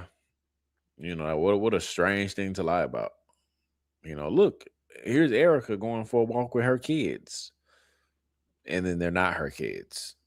That is something that I have never seen in my life. Because it's like, who kids are those that you just took a picture of? Put your finger over it. You know what I mean? Or is it like a stock image on Google that you put your finger over it? Like, I don't know what it is, but it definitely wasn't your kids. But then it makes you think, why would you do that? Who would do that? I don't know. These people, man. It's amazing that it's been 11 months. And we still just don't have any logical reasonings on why these people have been doing what they've been doing for 11 months. Nothing. They haven't, and they don't plan on coming out. saying anything. That's why anytime people start bringing up TPUSA or requesting and demanding they say something or do something, I'm just like, bro, have we not learned? They're not going to say anything. Nobody's running to the courtroom. Nobody's running to a lawyer to, the first person that gets there gets the best deal. They're not doing that. They're not doing that. They have all of those people in their back pocket. So unless it's just some crazy and incriminating evidence, or it's insane, undeniable evidence that would make somebody run to the courtroom, they're not going to. They're just not going to. They're not even going to address anything. So I think that's why there's a part of me that I'm like, listen, I'm not the person that's going to sit here and tell people when they should and shouldn't drop stuff. Do you? You know what I mean? Do you? My life, I live a normal life. So my life is going to go with or without that evidence that people are withholding. But I'm going to always provide my opinion, my thoughts, perspectives, and opinions on things that I see. So what I do see is that if people want Turning Point USA to come out and respond and go get a lawyer and all of these different things, then you're going to have to show something that's just damning. If you're being completely blunt, you're going to have to. Outside of that, they ain't saying a word. Clearly, it ain't enough. But let's just take Stu Peters, because I just heard him the other week say it. He says that he knows for a fact Erica was at Fort Huachuca. He knows for a fact. And then when I think it was Honest Ash on X, when she was like, how do you know that? Did you see a video? Blah, blah. He was like, I can't tell you that. You're just going to have to trust me. You're just going to have to respect it. That I just can't tell you, blah, blah. Okay, well, I mean, what do you want from this then? No, nobody, Erica, whoever that you think of, nobody cares about any allegations if y'all ain't gonna, you know what I mean? I'm basing this off of the claims and the things of people saying Turning Point USA needs to come out and address stuff and go get a lawyer or run to the courtroom. They're not going to if everybody's just going to hold everything, because what are they going to run to the courtroom for? It doesn't make any sense. And then, like, these are a lot of questions that I have in my mind. I also have the question of of Mitch. Mitch Snow says he saw who he saw, and he's the one that has the pictures and all that. And Stu Peters backs Mitch. So that would mean that if that's the case, that means Mitch knows that what he has is actual pictures and videos of Erica and whoever was at Fort Huachuca. So, I've always thought too, I'm like, well, he had people show up at his door the other week and he's been going through hell. But in my mind, I also was like, well, bro, just drop what you got. It might free up a little, I mean, maybe it won't, but I don't know. I'm just brainstorming here. I'm like, I think everybody's accusing Mitch of being a fraud, a liar, and all this other stuff. And his life's been crazy, hitting with lawsuits. And I'm like, well, just drop what you got. And maybe people will start shutting up because they're like, hey, look, Mitch just dropped all this stuff and you are, in fact, at Fort Huachuca. So what's the lawsuit going to be about? Or, I don't know. But, so him not saying nothing either of like dropping whatever, like, sure, they can be patient and doing whatever game we're not, chess thing they got to do or whatever. But, it is interesting that he's in so much danger, but he is listening to, assuming he is listening to Candace and Barron about not dropping the pictures himself. That doesn't make any sense. Like, why are you listening to them two if your life is so crazy right now? And again, I'm not downplaying it at all. Like, you know what I mean? Like, or minimizing any of that. Like he very well could be. It appears to look that way, that he's in like grave danger, and he goes through a lot of stuff ever since coming out. But I just get a little bit confused because I'm just like, well, I'm just trying to figure out, why are you not dropping any information? Why are you listening to Candace and Baron and waiting for them? You know, it's not their life, you know, it's yours that's going crazy right now.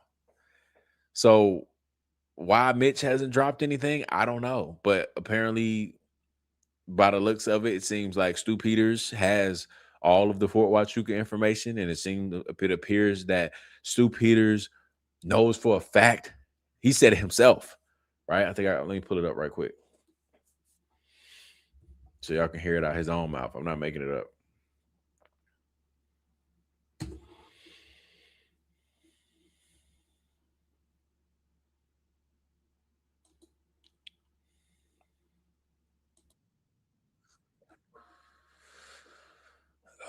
Here is one clip of him saying that.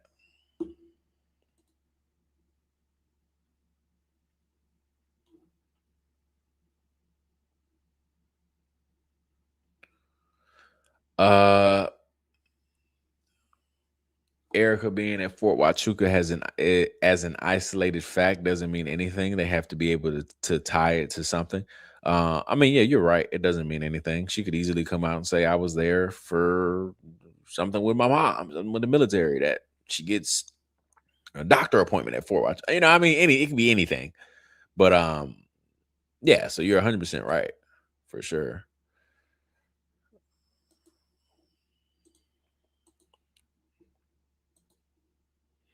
Parking lot simultaneously. I happen to know that. I happen to know that there were at least 3 gray Dodge Challengers in that parking lot simultaneously. I happen to know that. I'm not going to tell you how I know that. You can choose to believe me or not believe me, but I know that. That's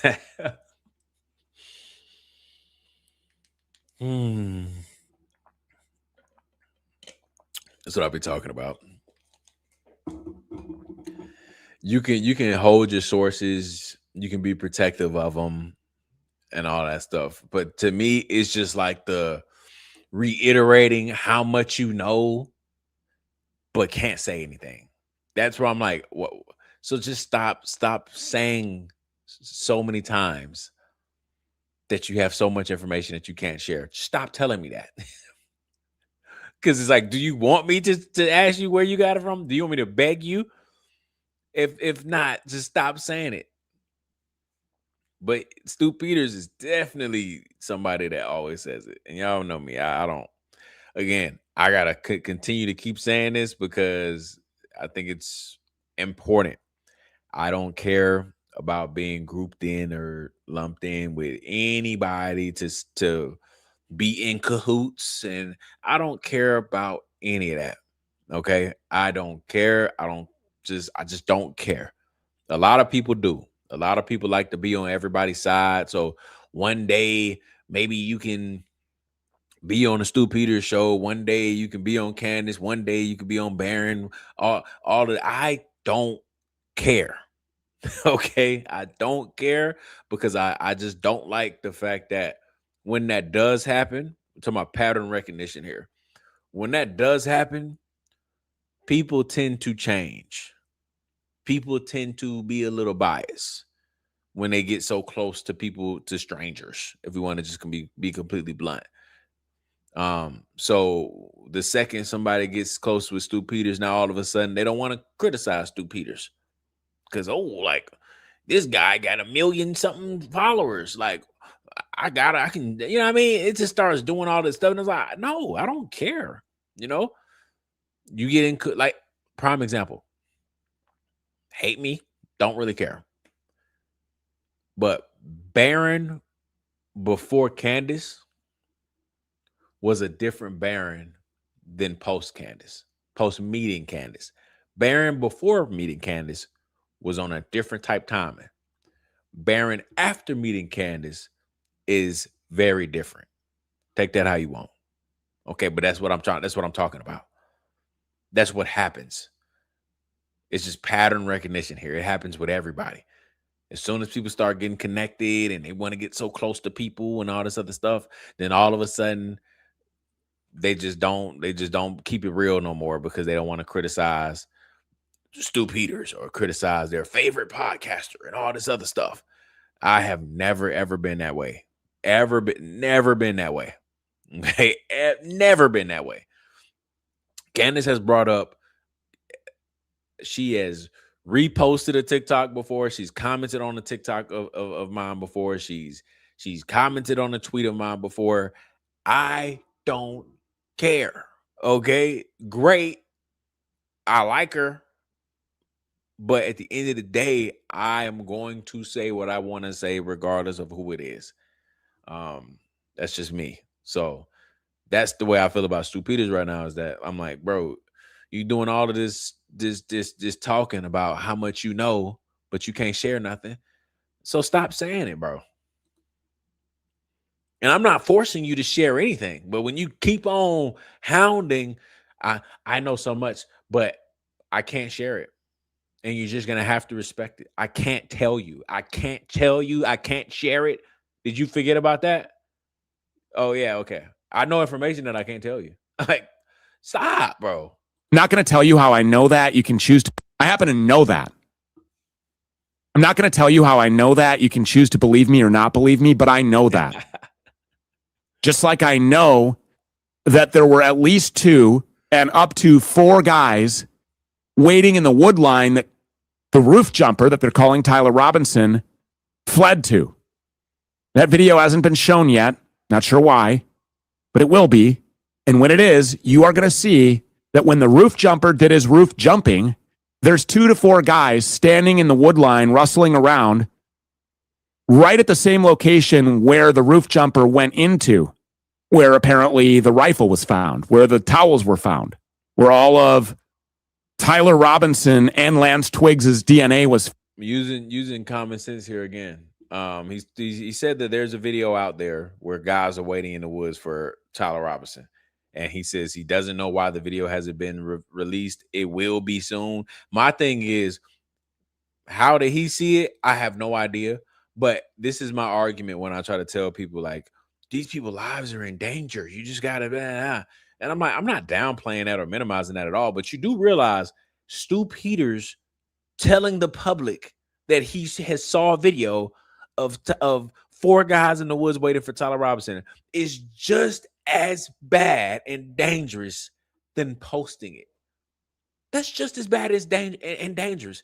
These people, these evil people that could be behind all of this stuff, they're not gonna say, "Oh, we're gonna just allow Stu Peters to talk about all the secret videos," but the second he posts it, that's when we're gonna go kill him. What's going on, bro? Him saying that he has saw a video that nobody else in the world has seen, right? Us regular folks. With Tyler Robinson going to the woods with 4 people, which would literally just shatter the entire story. Him saying that publicly is just as dangerous. So that's what I'm saying. Him being like, I saw it, but I can't tell you who I saw it from and where I saw it. And it's like, what? It's just, I don't know. It's so weird. It's so weird. I get asked this a lot right here. Gab, what's up? Your views have become a little negative on Candace and Barron in more recent episodes. Did I miss something? You used to be so enthused about Candace. I mean, I wouldn't say like I wouldn't say negative. I mean, maybe if that's what people want to call it. But I mean, yeah, I wouldn't say negative. I still love the both of them, like, a lot. Today I just sat through 2 4-hour interviews with Barron when he was talking to Julian Dory. So like, I still love the both of them. I am just criticizing them on some of the things that they're saying that a lot of people are bringing up, which is like, hey, I have so much evidence that I'm sitting on and it's going to be a big week, and then they don't say anything. Like, that is what I'm hitting at, because I'm just like, why would you say that? That's not honest. So I think my standard goes across the board to like everybody, but I think not necessarily you, because there's a whole bunch of people on TikTok that feel the same way. But I think that people want that standard to be shifted, the goalposts to shift when it comes to Baron and Candace. When it comes to Baron and Candace, never criticize them because they know all. Whatever they say is law. And I've never been that way. So I think that's what's going on, is that like in the past, again, I don't agree with anybody 100% of the time. But I'm also going to yap 100% of the time. So I think what people like kind of get confused is the fact that with Baron and Candace, I have yapped about them for months. And fortunately, for the last 8 months, I've agreed with them. 8-9 months. Now I haven't like disagreed with them in the last 3 months, but for the last like 8-9 months, I have found nothing wrong. So I think that's where everybody's like, "Oh, you've been so positive about him." I'm like, "Well, I'm agreeing with him right now. This is what I'm like. I agree. I'm on the side of truth. I agree." But the second, anytime things that I don't disagree with, I also talk about that as well. And then I think people jump straight to like, "Oh, you don't like Candace and Baron no more." And I'm like, "No, that's not at all. It's just now I'm talking about things that I disagree with them on. Next week I could be talking about positive things with them and things that I do agree with them on." So I still love them both. I'm definitely not at all like jumping to any type of conclusion about them. Found lovingly wrapped right at the same location where the roof jumper went into, where apparently the rifle was found, where the towels were found, where all of Tyler Robinson and Lance Twiggs' DNA was found, lovingly wrapped in bubble paper, for investigators to just stumble across. Who are these guys? That kind of blows apart the whole lone wolf gunman narrative, doesn't it? And so just like I know that, and just like I know that Erica Kirk was on Fort Huachuca on September 8th in the lobby of the Canna Wooden and Suites, and just like I know that Mitch Snow is telling the truth about that, I know, and you can choose to believe me or not, take me at my word or don't, it's going to age well, that there were multiple gray Dodge Challengers on that campus that day. I know that. See, it's like, and then people hate the terminology like gatekeeping, but like that's literally what it is. It's this little tactic that's get everybody's like, "Oh my gosh, Stu Peter knows, bro. Please tell us. I'm begging you, please, Stu." And he just doesn't want to share. But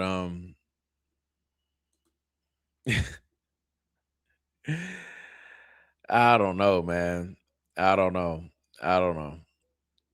Everybody has their reasonings and different things on, they're trying to do this, they're trying to do that. I don't think anybody knows. Okay. We can all come to our own conclusions and whatever, but I don't think anybody knows why anybody is holding evidence.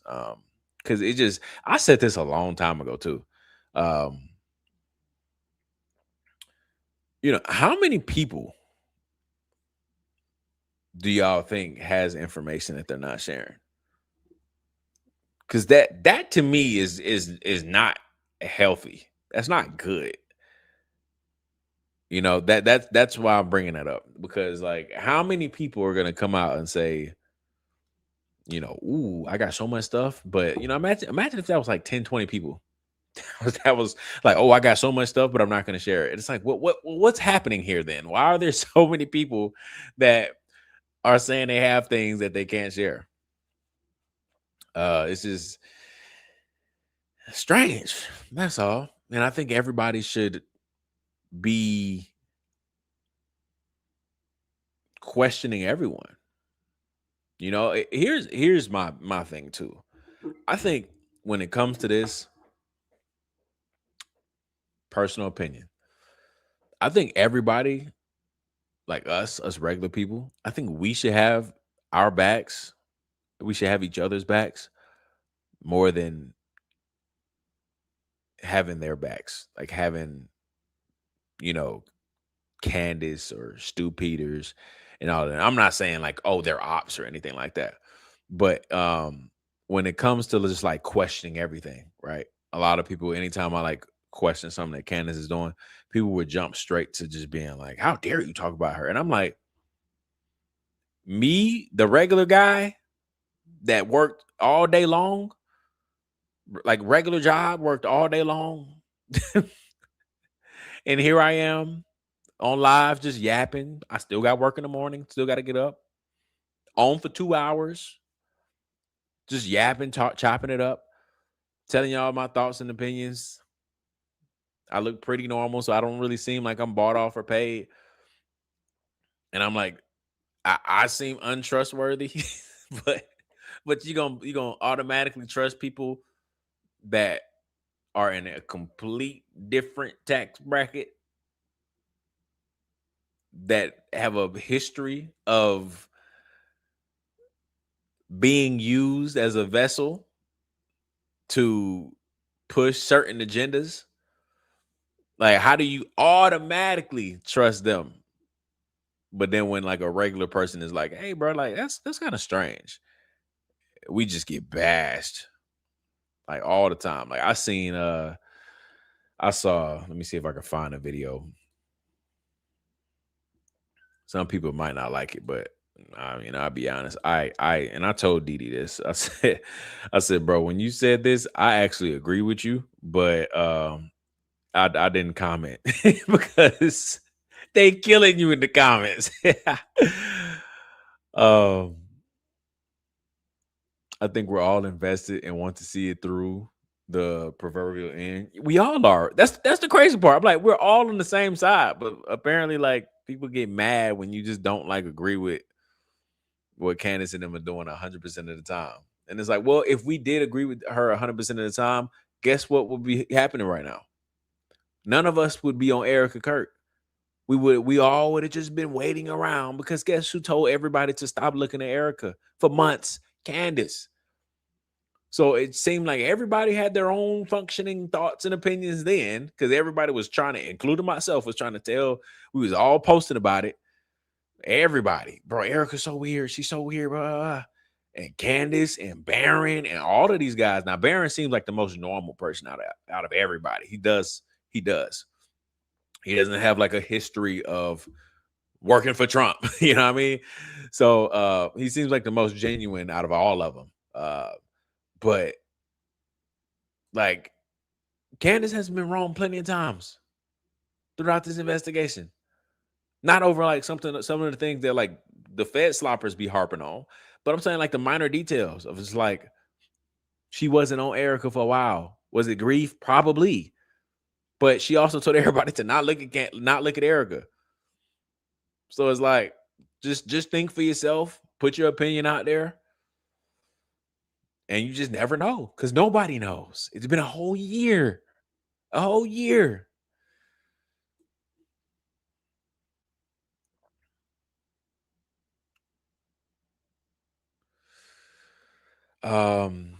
You won't get it. Don't you get that? Why would everyone be talking about an open and shut case? What do you mean? I think what really made me mad about them not sharing was when Barron was like, oh, we finally put things together and figured something out. Like, why did it take this long to share your pieces? Yeah. I mean, again, valid questions. And nobody should ever feel bad for doing that. I mean, you know, everybody got super pissed at me when I was like, yo, that emergency episode, what was that? Since when does Barron control when Candace drops evidence? That's weird. Everybody was like, oh, bro, yeah. I was like, I'm sorry. When did that happen? Now, like, then on top of that, I was like, the SUV pic she been had for months. So I was like, what? And then that's when Barron came out too and was like, when Candace comes back from vacation, it's over with for TPUSA. They better get a lawyer, because when she come back, and I'm just being honest, when she came back, nothing happened. And I said that. I said, I don't know why Barron is saying that, because nothing about the SUV pics involves Turning Point USA. They didn't clean the car and auction it off. Somebody above their pay grade did. That was my opinion. And I was like, I don't know why he's saying TPUSA needs to run to a lawyer. I don't know why. That doesn't really make sense. I was getting drilled. You losing faith, bro. I said, no, I'm not. It just doesn't make any sense. I don't know why. I'm 100% wrong when it comes to Candace and Baron. If I say something, I'm an idiot because they know all. That's the junk that bothers me. I'm like, okay, bro. Anytime you talk about them, they're like, he's a former lawyer. He could never be wrong. Candace knows absolutely everything. You have no idea what you're talking about. And I'm like, when y'all start talking like that, that's when it's like, okay, bro. Okay.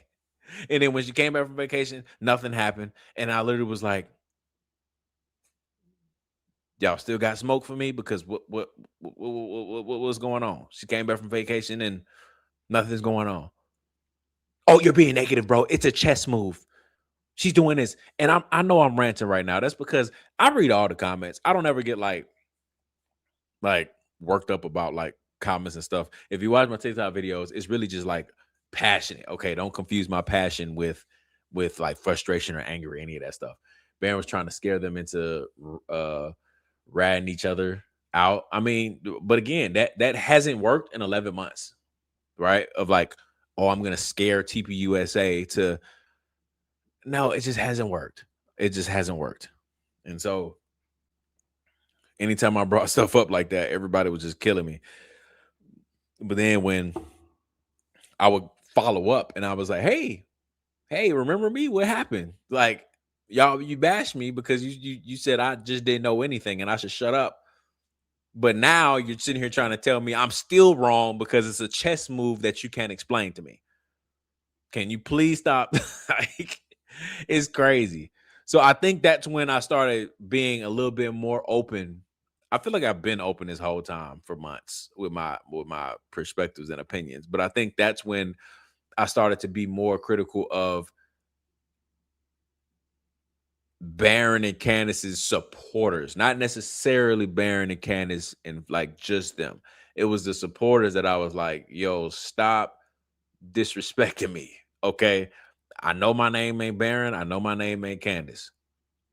But don't sit here and try to act like I know freaking nothing and I'm just an idiot and I have zero discernment and I have no logical thinking. Don't try me like that. Okay. Like, that's crazy.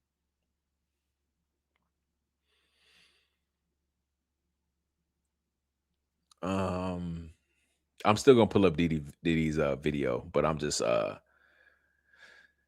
looking at y'all's comments. Absolutely, we can't rely on other people. Empower the least, don't give an F, the power the least, don't give S about us. I'm sorry. I'll be trying my best. The last 30 years is evidence of that, the last 6 especially. Right. I mean, that's what I'm saying. You all of us, like anybody in here right now, I would trust is authentic. I would give you the benefit of the doubt just because I'm like, you're a normal person just like me. We're affected in this society together. We're in it together. So when people are like, trust Candace 100%, I'm like, don't get me wrong, I love her to death, but I'm not going to sit here and dismiss the fact that you literally worked for Trump. You know what I mean? Like, you campaign for him, you're in politics. Everybody in politics is a snake. That's the name of the game. You know, it's crazy. Okay. So like for anybody to just, again, believe any of these people that we don't know, like just perspectives here, people, perspectives here. It is 12:42 in the morning. We have been on this podcast for 2 hours and 11 minutes. Most of y'all in here, 208, 30, 40, 250 plus people listening. Most of y'all know me. Most of y'all know more about me than y'all do know about Candace. Most of y'all have heard me talk more than you've heard Candace talk, because she's on for an hour. She goes about her $1 million life. So that's what, like, sometimes I'm like, bro, when people be doing all of that, I'm like, dog, we should be trusting each other, not the Fed sloppers. I ain't talking about over there. I'm talking about when all of this, like, this infighting is happening. The people that are on the same team going at each other just because somebody might be like, hey, bro, hey, regular people, can we get together? Is something kind of off with Baron and Candace? Or like this just one episode? Or can we discuss this together? Like, what's really going on? Because it really is like us. I get so confused by that. I said, bro, I'm sitting here for 2 hours yapping, talking. Y'all know more about my life than we know about Candace's life. And then next, you know, they'll be like, I don't know about this guy. This guy seems pretty weird. It seems like he's paid to talk bad about Candace. I'm like, what? I'm like, dog, okay, bro. I don't know. You know, if I was able to get, you know, we're normal, right? So if I was able to get access to all the things that Candace and Baron and all of that do, that they are able to get, then yeah, like I would believe.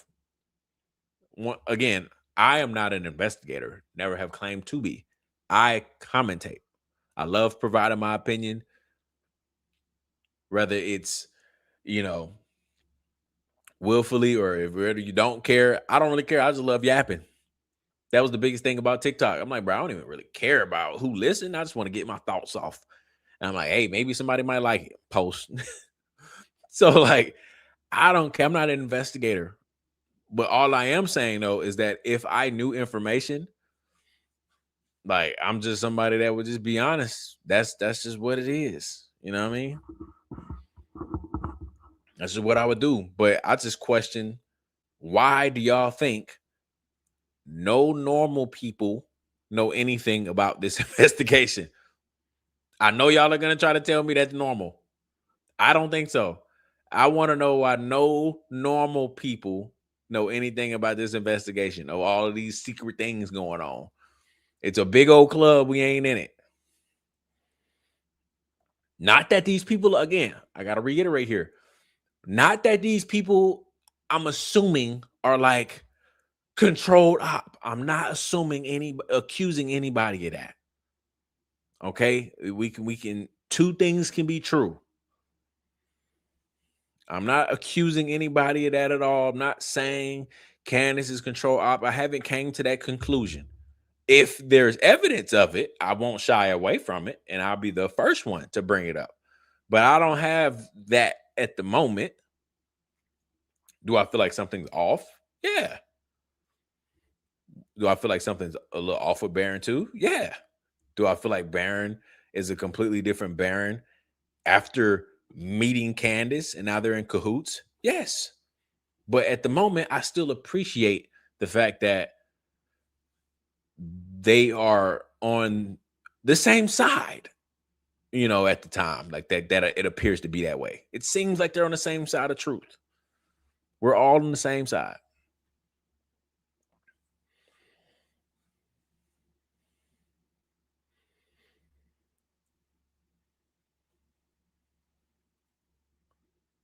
Yeah, definitely. I mean, I hope you continue to resist them, because they will. If you become more popular, they're going to come for you and try to indoctrinate you. Y'all, I mean, y'all know me again. Like, that's why I say y'all know more about me than we know about Candace. But one thing that y'all know about me is that y'all don't have to worry about the whole cahoots thing. Y'all don't have to worry about that at all, bro. I don't care. Because at the end of the day, it's me, my family, my kids. That's it. I'm not striving to be heard by one particular person. I'm not striving to be accepted by one particular person or one particular group so I can be grouped in. I don't want to do that. at all. Because like I said, then you're gonna have to start being a little fake, because now people are gonna be like, oh, like think about it like this. And again, I'm not instigating at all. It's just we just chopping it up here. If Barron were to say anything about Candace, anything, the internet would be in an uproar and be like, oh my gosh, Barron spoke out about Candace. Barron and Candace disagree with each other. Oh my gosh. That's clumped in. I don't want to be clumped in. I want to be my own person. I want to be able to say, well, Candace, you have been doing this Aspen video for 50 something days. You got this countdown on the table, just for you to also post that you had the whole video for 8 months. So just share it. What we waiting on? Waiting on Andrew Cohen for permission? It's kind of strange. What are you waiting on them for permission for? Like, just asking questions in general. You know what I mean? Oh, you posted 35 seconds of Aspen video. Why not post 35 seconds of the part in context that everybody's been waiting on for 2.5 months? You know what I mean? Barron would never say that. He can't say that. They're in cahoots. So, like, that's what I mean. Not that he's you know what I mean? Again, great. They appear to be great people. They were on the same side. But, like, you just can't, bro. I don't want to be friends with everybody. I don't know them. I don't know them at all.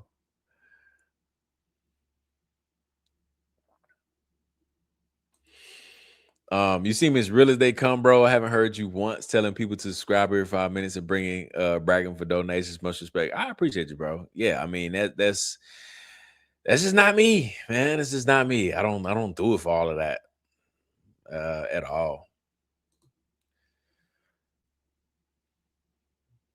I still want you to address what should be done about a third party. It is not a black and white conversation. It is very, very challenging, very tricky. It's challenging, bro, because a third party is not going to solve everything, because Congress controls everything. So it doesn't matter if you bring in a third party independent guy, like let's just say myself, that chose to run for president. And let's just say I had enough influence to run against these Democrats and Republicans.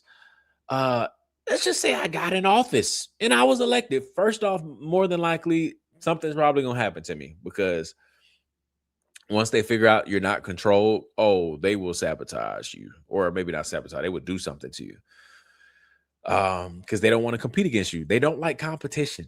Nobody does. That's why that's just like business practices. When you're competing against somebody, all rules are off the table. You just better win some way and somehow. If you're competing against somebody that's looking like they might knock you out, shoot, if it comes down to it, I'm gonna just buy your company, so I ain't gotta go against you. It goes the same thing when it comes to people. If I'm up there in the ranks, I'm actually competing against the left and the right, and I'm winning. Oh, they're gonna do whatever it takes to get me out the way. This guy can't be controlled. He's actually getting influenced. Well, how about we just say he don't wake up tomorrow? Something happened in his sleep. This 29-year-old healthy man just didn't wake up in the morning. So, you know, they're gonna do so many different things to stop that. But let's just say I get in the office. Congress runs it. So, like, no matter what, the president doesn't decide anything. He's the like fake enforcer. You're just the face. Congress runs it all. Until them folks, until real people get in Congress, nothing's changing. The system is broken. But I also am not gonna put up with people that are two-faced and doing performative BS. Somebody was like, so what do you want to tear it all down? Absolutely. Absolutely. Tear it all down and we'll rebuild. Absolutely. Ain't nothing else working. So how can anybody tell me my theory wrong? Yeah, tear it all down. Tucker Carlson, I don't believe you. All these other people, I don't believe you. Yeah.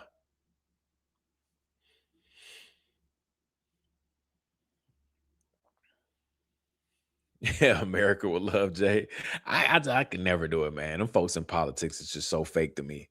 It baffled me the amount of people that was in my comments over the weekend that was like, yeah, we already knew Tucker Carlson said all of those things before. That's just politics. And I'm like, yeah, you are right. That is just politics. But he would do that to anybody. Okay, that doesn't just stop there. Everybody in politics is just you gotta be a snake, and I am not one. Seems like you were sabotaging the revolution. How do we get a third party if not Tucker? You think Tucker is the leader of the third party revolution when he played a hand in destroying the country? He played a role in destroying the place. I'm not saying it was solely his fault. He played a role in destroying the place, but you got faith in him bringing us out of it? How does that make any sense? And not only did he play a role in destroying the place, he pretended like he did it. He pretended like he had no role in destroying the place. But that's the same person you trust to get us out of it? No. I don't want anybody that got sellout on their resume. He's not part of the revolution. Have you checked Tucker Carlson's net worth? He ain't one of us. Okay? He's sitting on 50 M's. Give or take. He's sitting on 50 M's. Guess where some of them M's came from? Lying, shilling, pushing propaganda.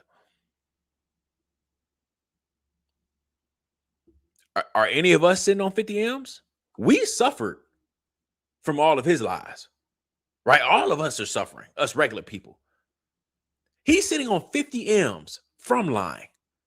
And he's sitting in front of you talking about, what do we do to gain this country back? Get out of my face, bro.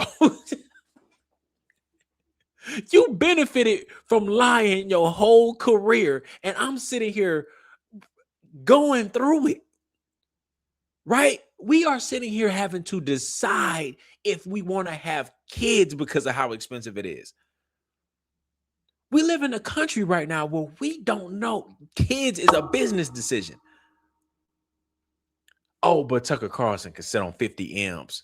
And he can have many kids he want to. He beat the system. We ain't the same. We not the same. We sit here trying to figure out jobs ain't paying much. But if you have a kid, you getting daycare bills that cost over $1,000 a month. Where is the extra $1,000 coming from? So now people are sitting here deciding, should we have a child? The average median home, right? The average home costs $450,000. So now people are renting because it makes the most sense. But then you got people talking about home ownership and all that. How? Home ownership, where the total, everything involved, right? We're talking about mortgage, property taxes, expenses around the house, all this other stuff. $4,000 a month, right? And with that, it probably ain't even $450,000 home. But we talking about what, $4,000 a month? Who got $4,000 a month? Tucker Carlson got 50 M's. You think they're going through the same thing? No. Tucker Carlson is doing exactly what the Democrats do. That's why I'm not buying it. He's doing the same thing. The whole like, we can relate. We're the same. No, we're not. We're not the same. At all. Because while most of us are forced to go through life navigating every single thing is a business decision. Oh, you got a grocery shop? God dang. Let me go ahead and do some budgeting. See if I can throw some eggs in this grocery list. Let me see. Let me see if I can throw some eggs, because that might put it over the budget a little bit. Oh, I need some laundry detergent. I might gotta wait till next week to drop $20 on some laundry detergent. Oh, my dog needs some food because somehow dog food got inflation to it. 3 years ago, my dog food used to cost $30-something. That same bag costs $60 now. and we got to sit here and strategically plan out when I'm gonna get food for my dog.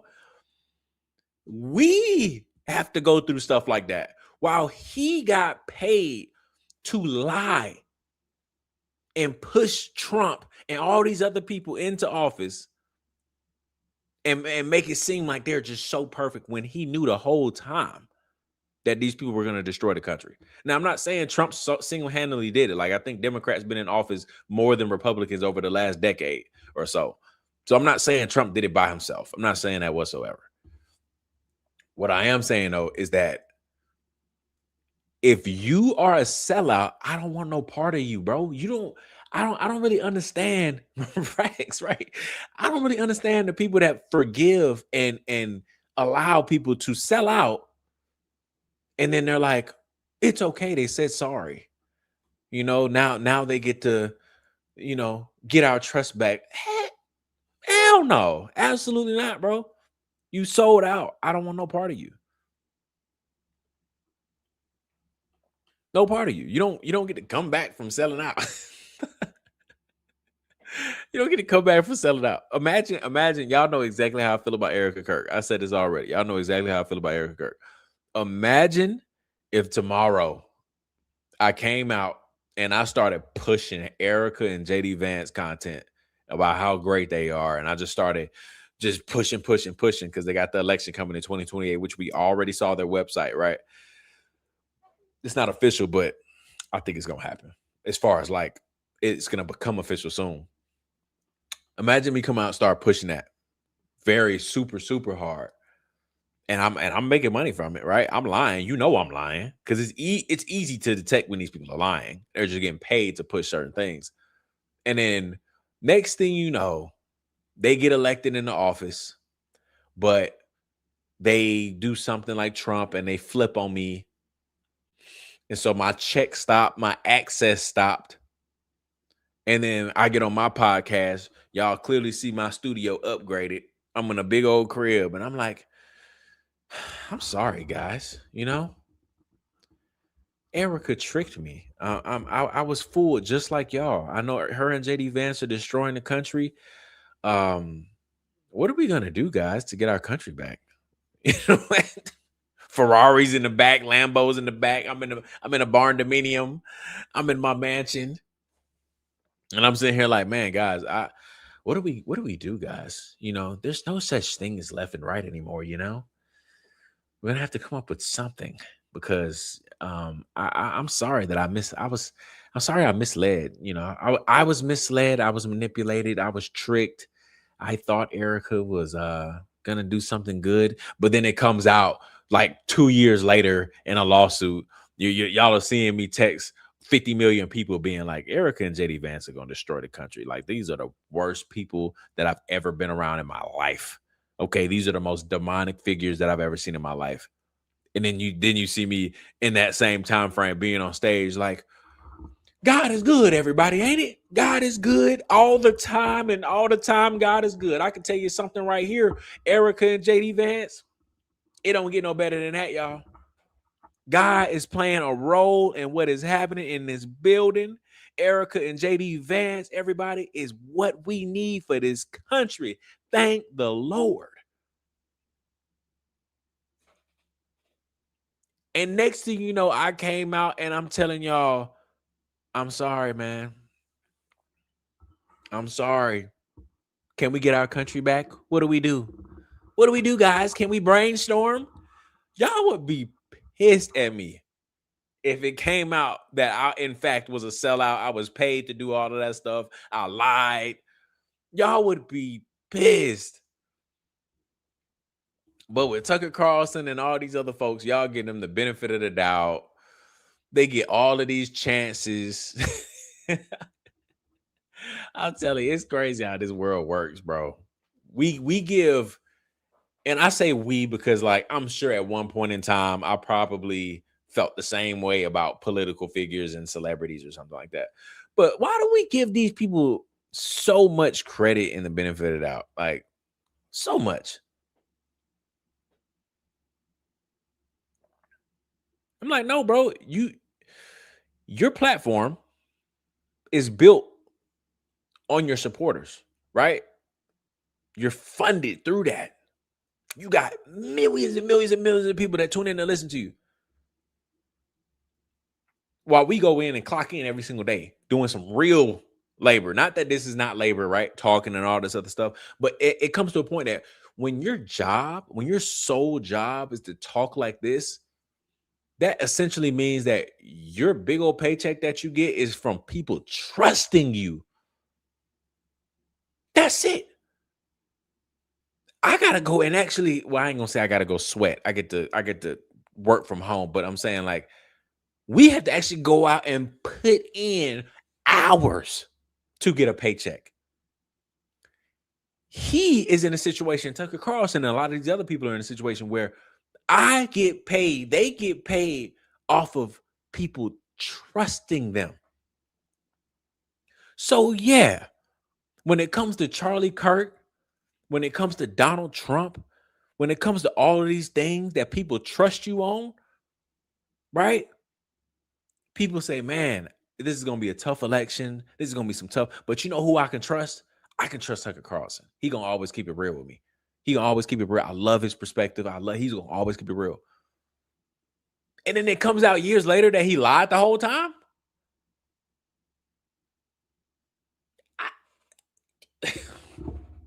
I don't know, bro. I don't know how that don't bother people. And now everybody's like, no, bro, he's not leading. He ain't leading nobody.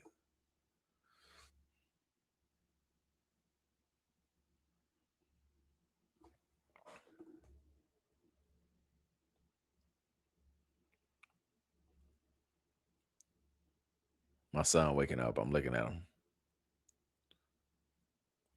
Is that normal enough for anybody? Look at that. 1 a.m, chopping it up, yapping, watching my son. This is as real as it gets. As real as it gets.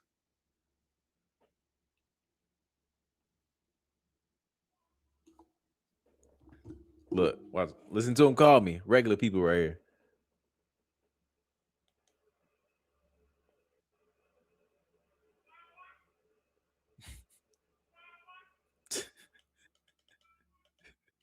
Dad. 1 second. Let me go put him down and tell him I'm gonna be right back in. Give me 1 second.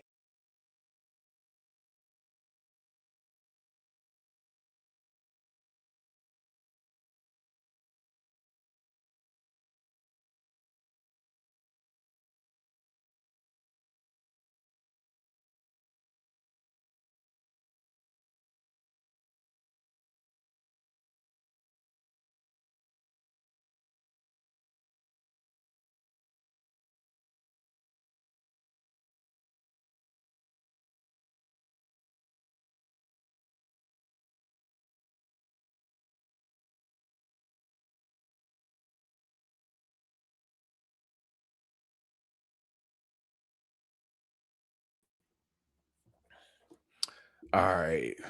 But let me check out the last of these comments before we wrap it up for the night.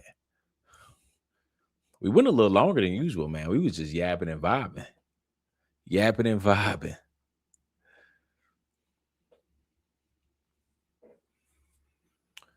I agree with you. There's no escaping the two-party system as it stands now. Yeah, I mean, at the moment, no. It's not. It's not. It is so messed up. We are just in a very bad place.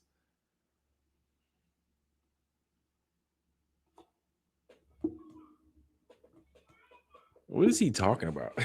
1 second.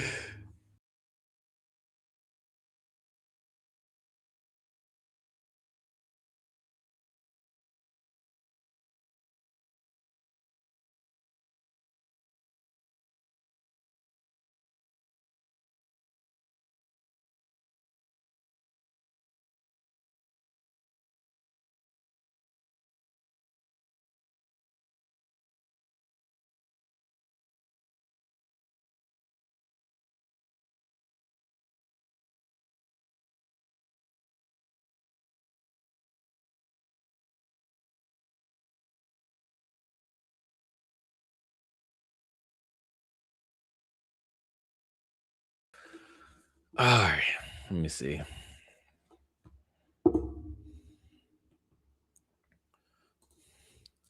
Fair enough. Somebody needs to stand up. Won't be me, but I'm down. Yeah, it's man. Yeah.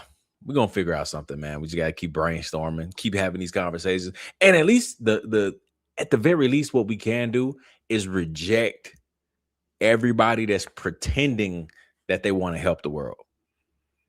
That to me is a great start in a revolution, is just rejecting the fakeness.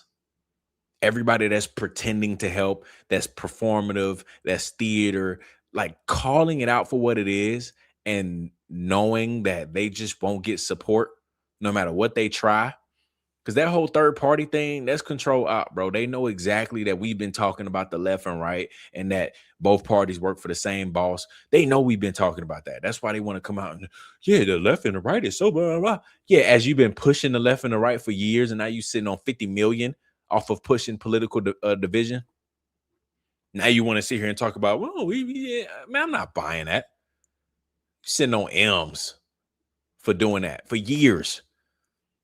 Now all of a sudden you want to come out and, yeah, that's because, like I said, with Tucker Carlson specifically, Trump cut off his access. That's when he was all changing. But now when you had access, you was okay with lying in. But man, I appreciate y'all for listening. I'm gonna go ahead and get off and go see what my son talking about, man. Please hit the like button, subscribe to the channel if you new. Turn your notifications on so you be notified the next time we go live, because it probably be either tomorrow or Wednesday, one or the other. But we got plenty of lives to do this week. Outside of that, man, I love y'all so much, and I will see y'all on the next one.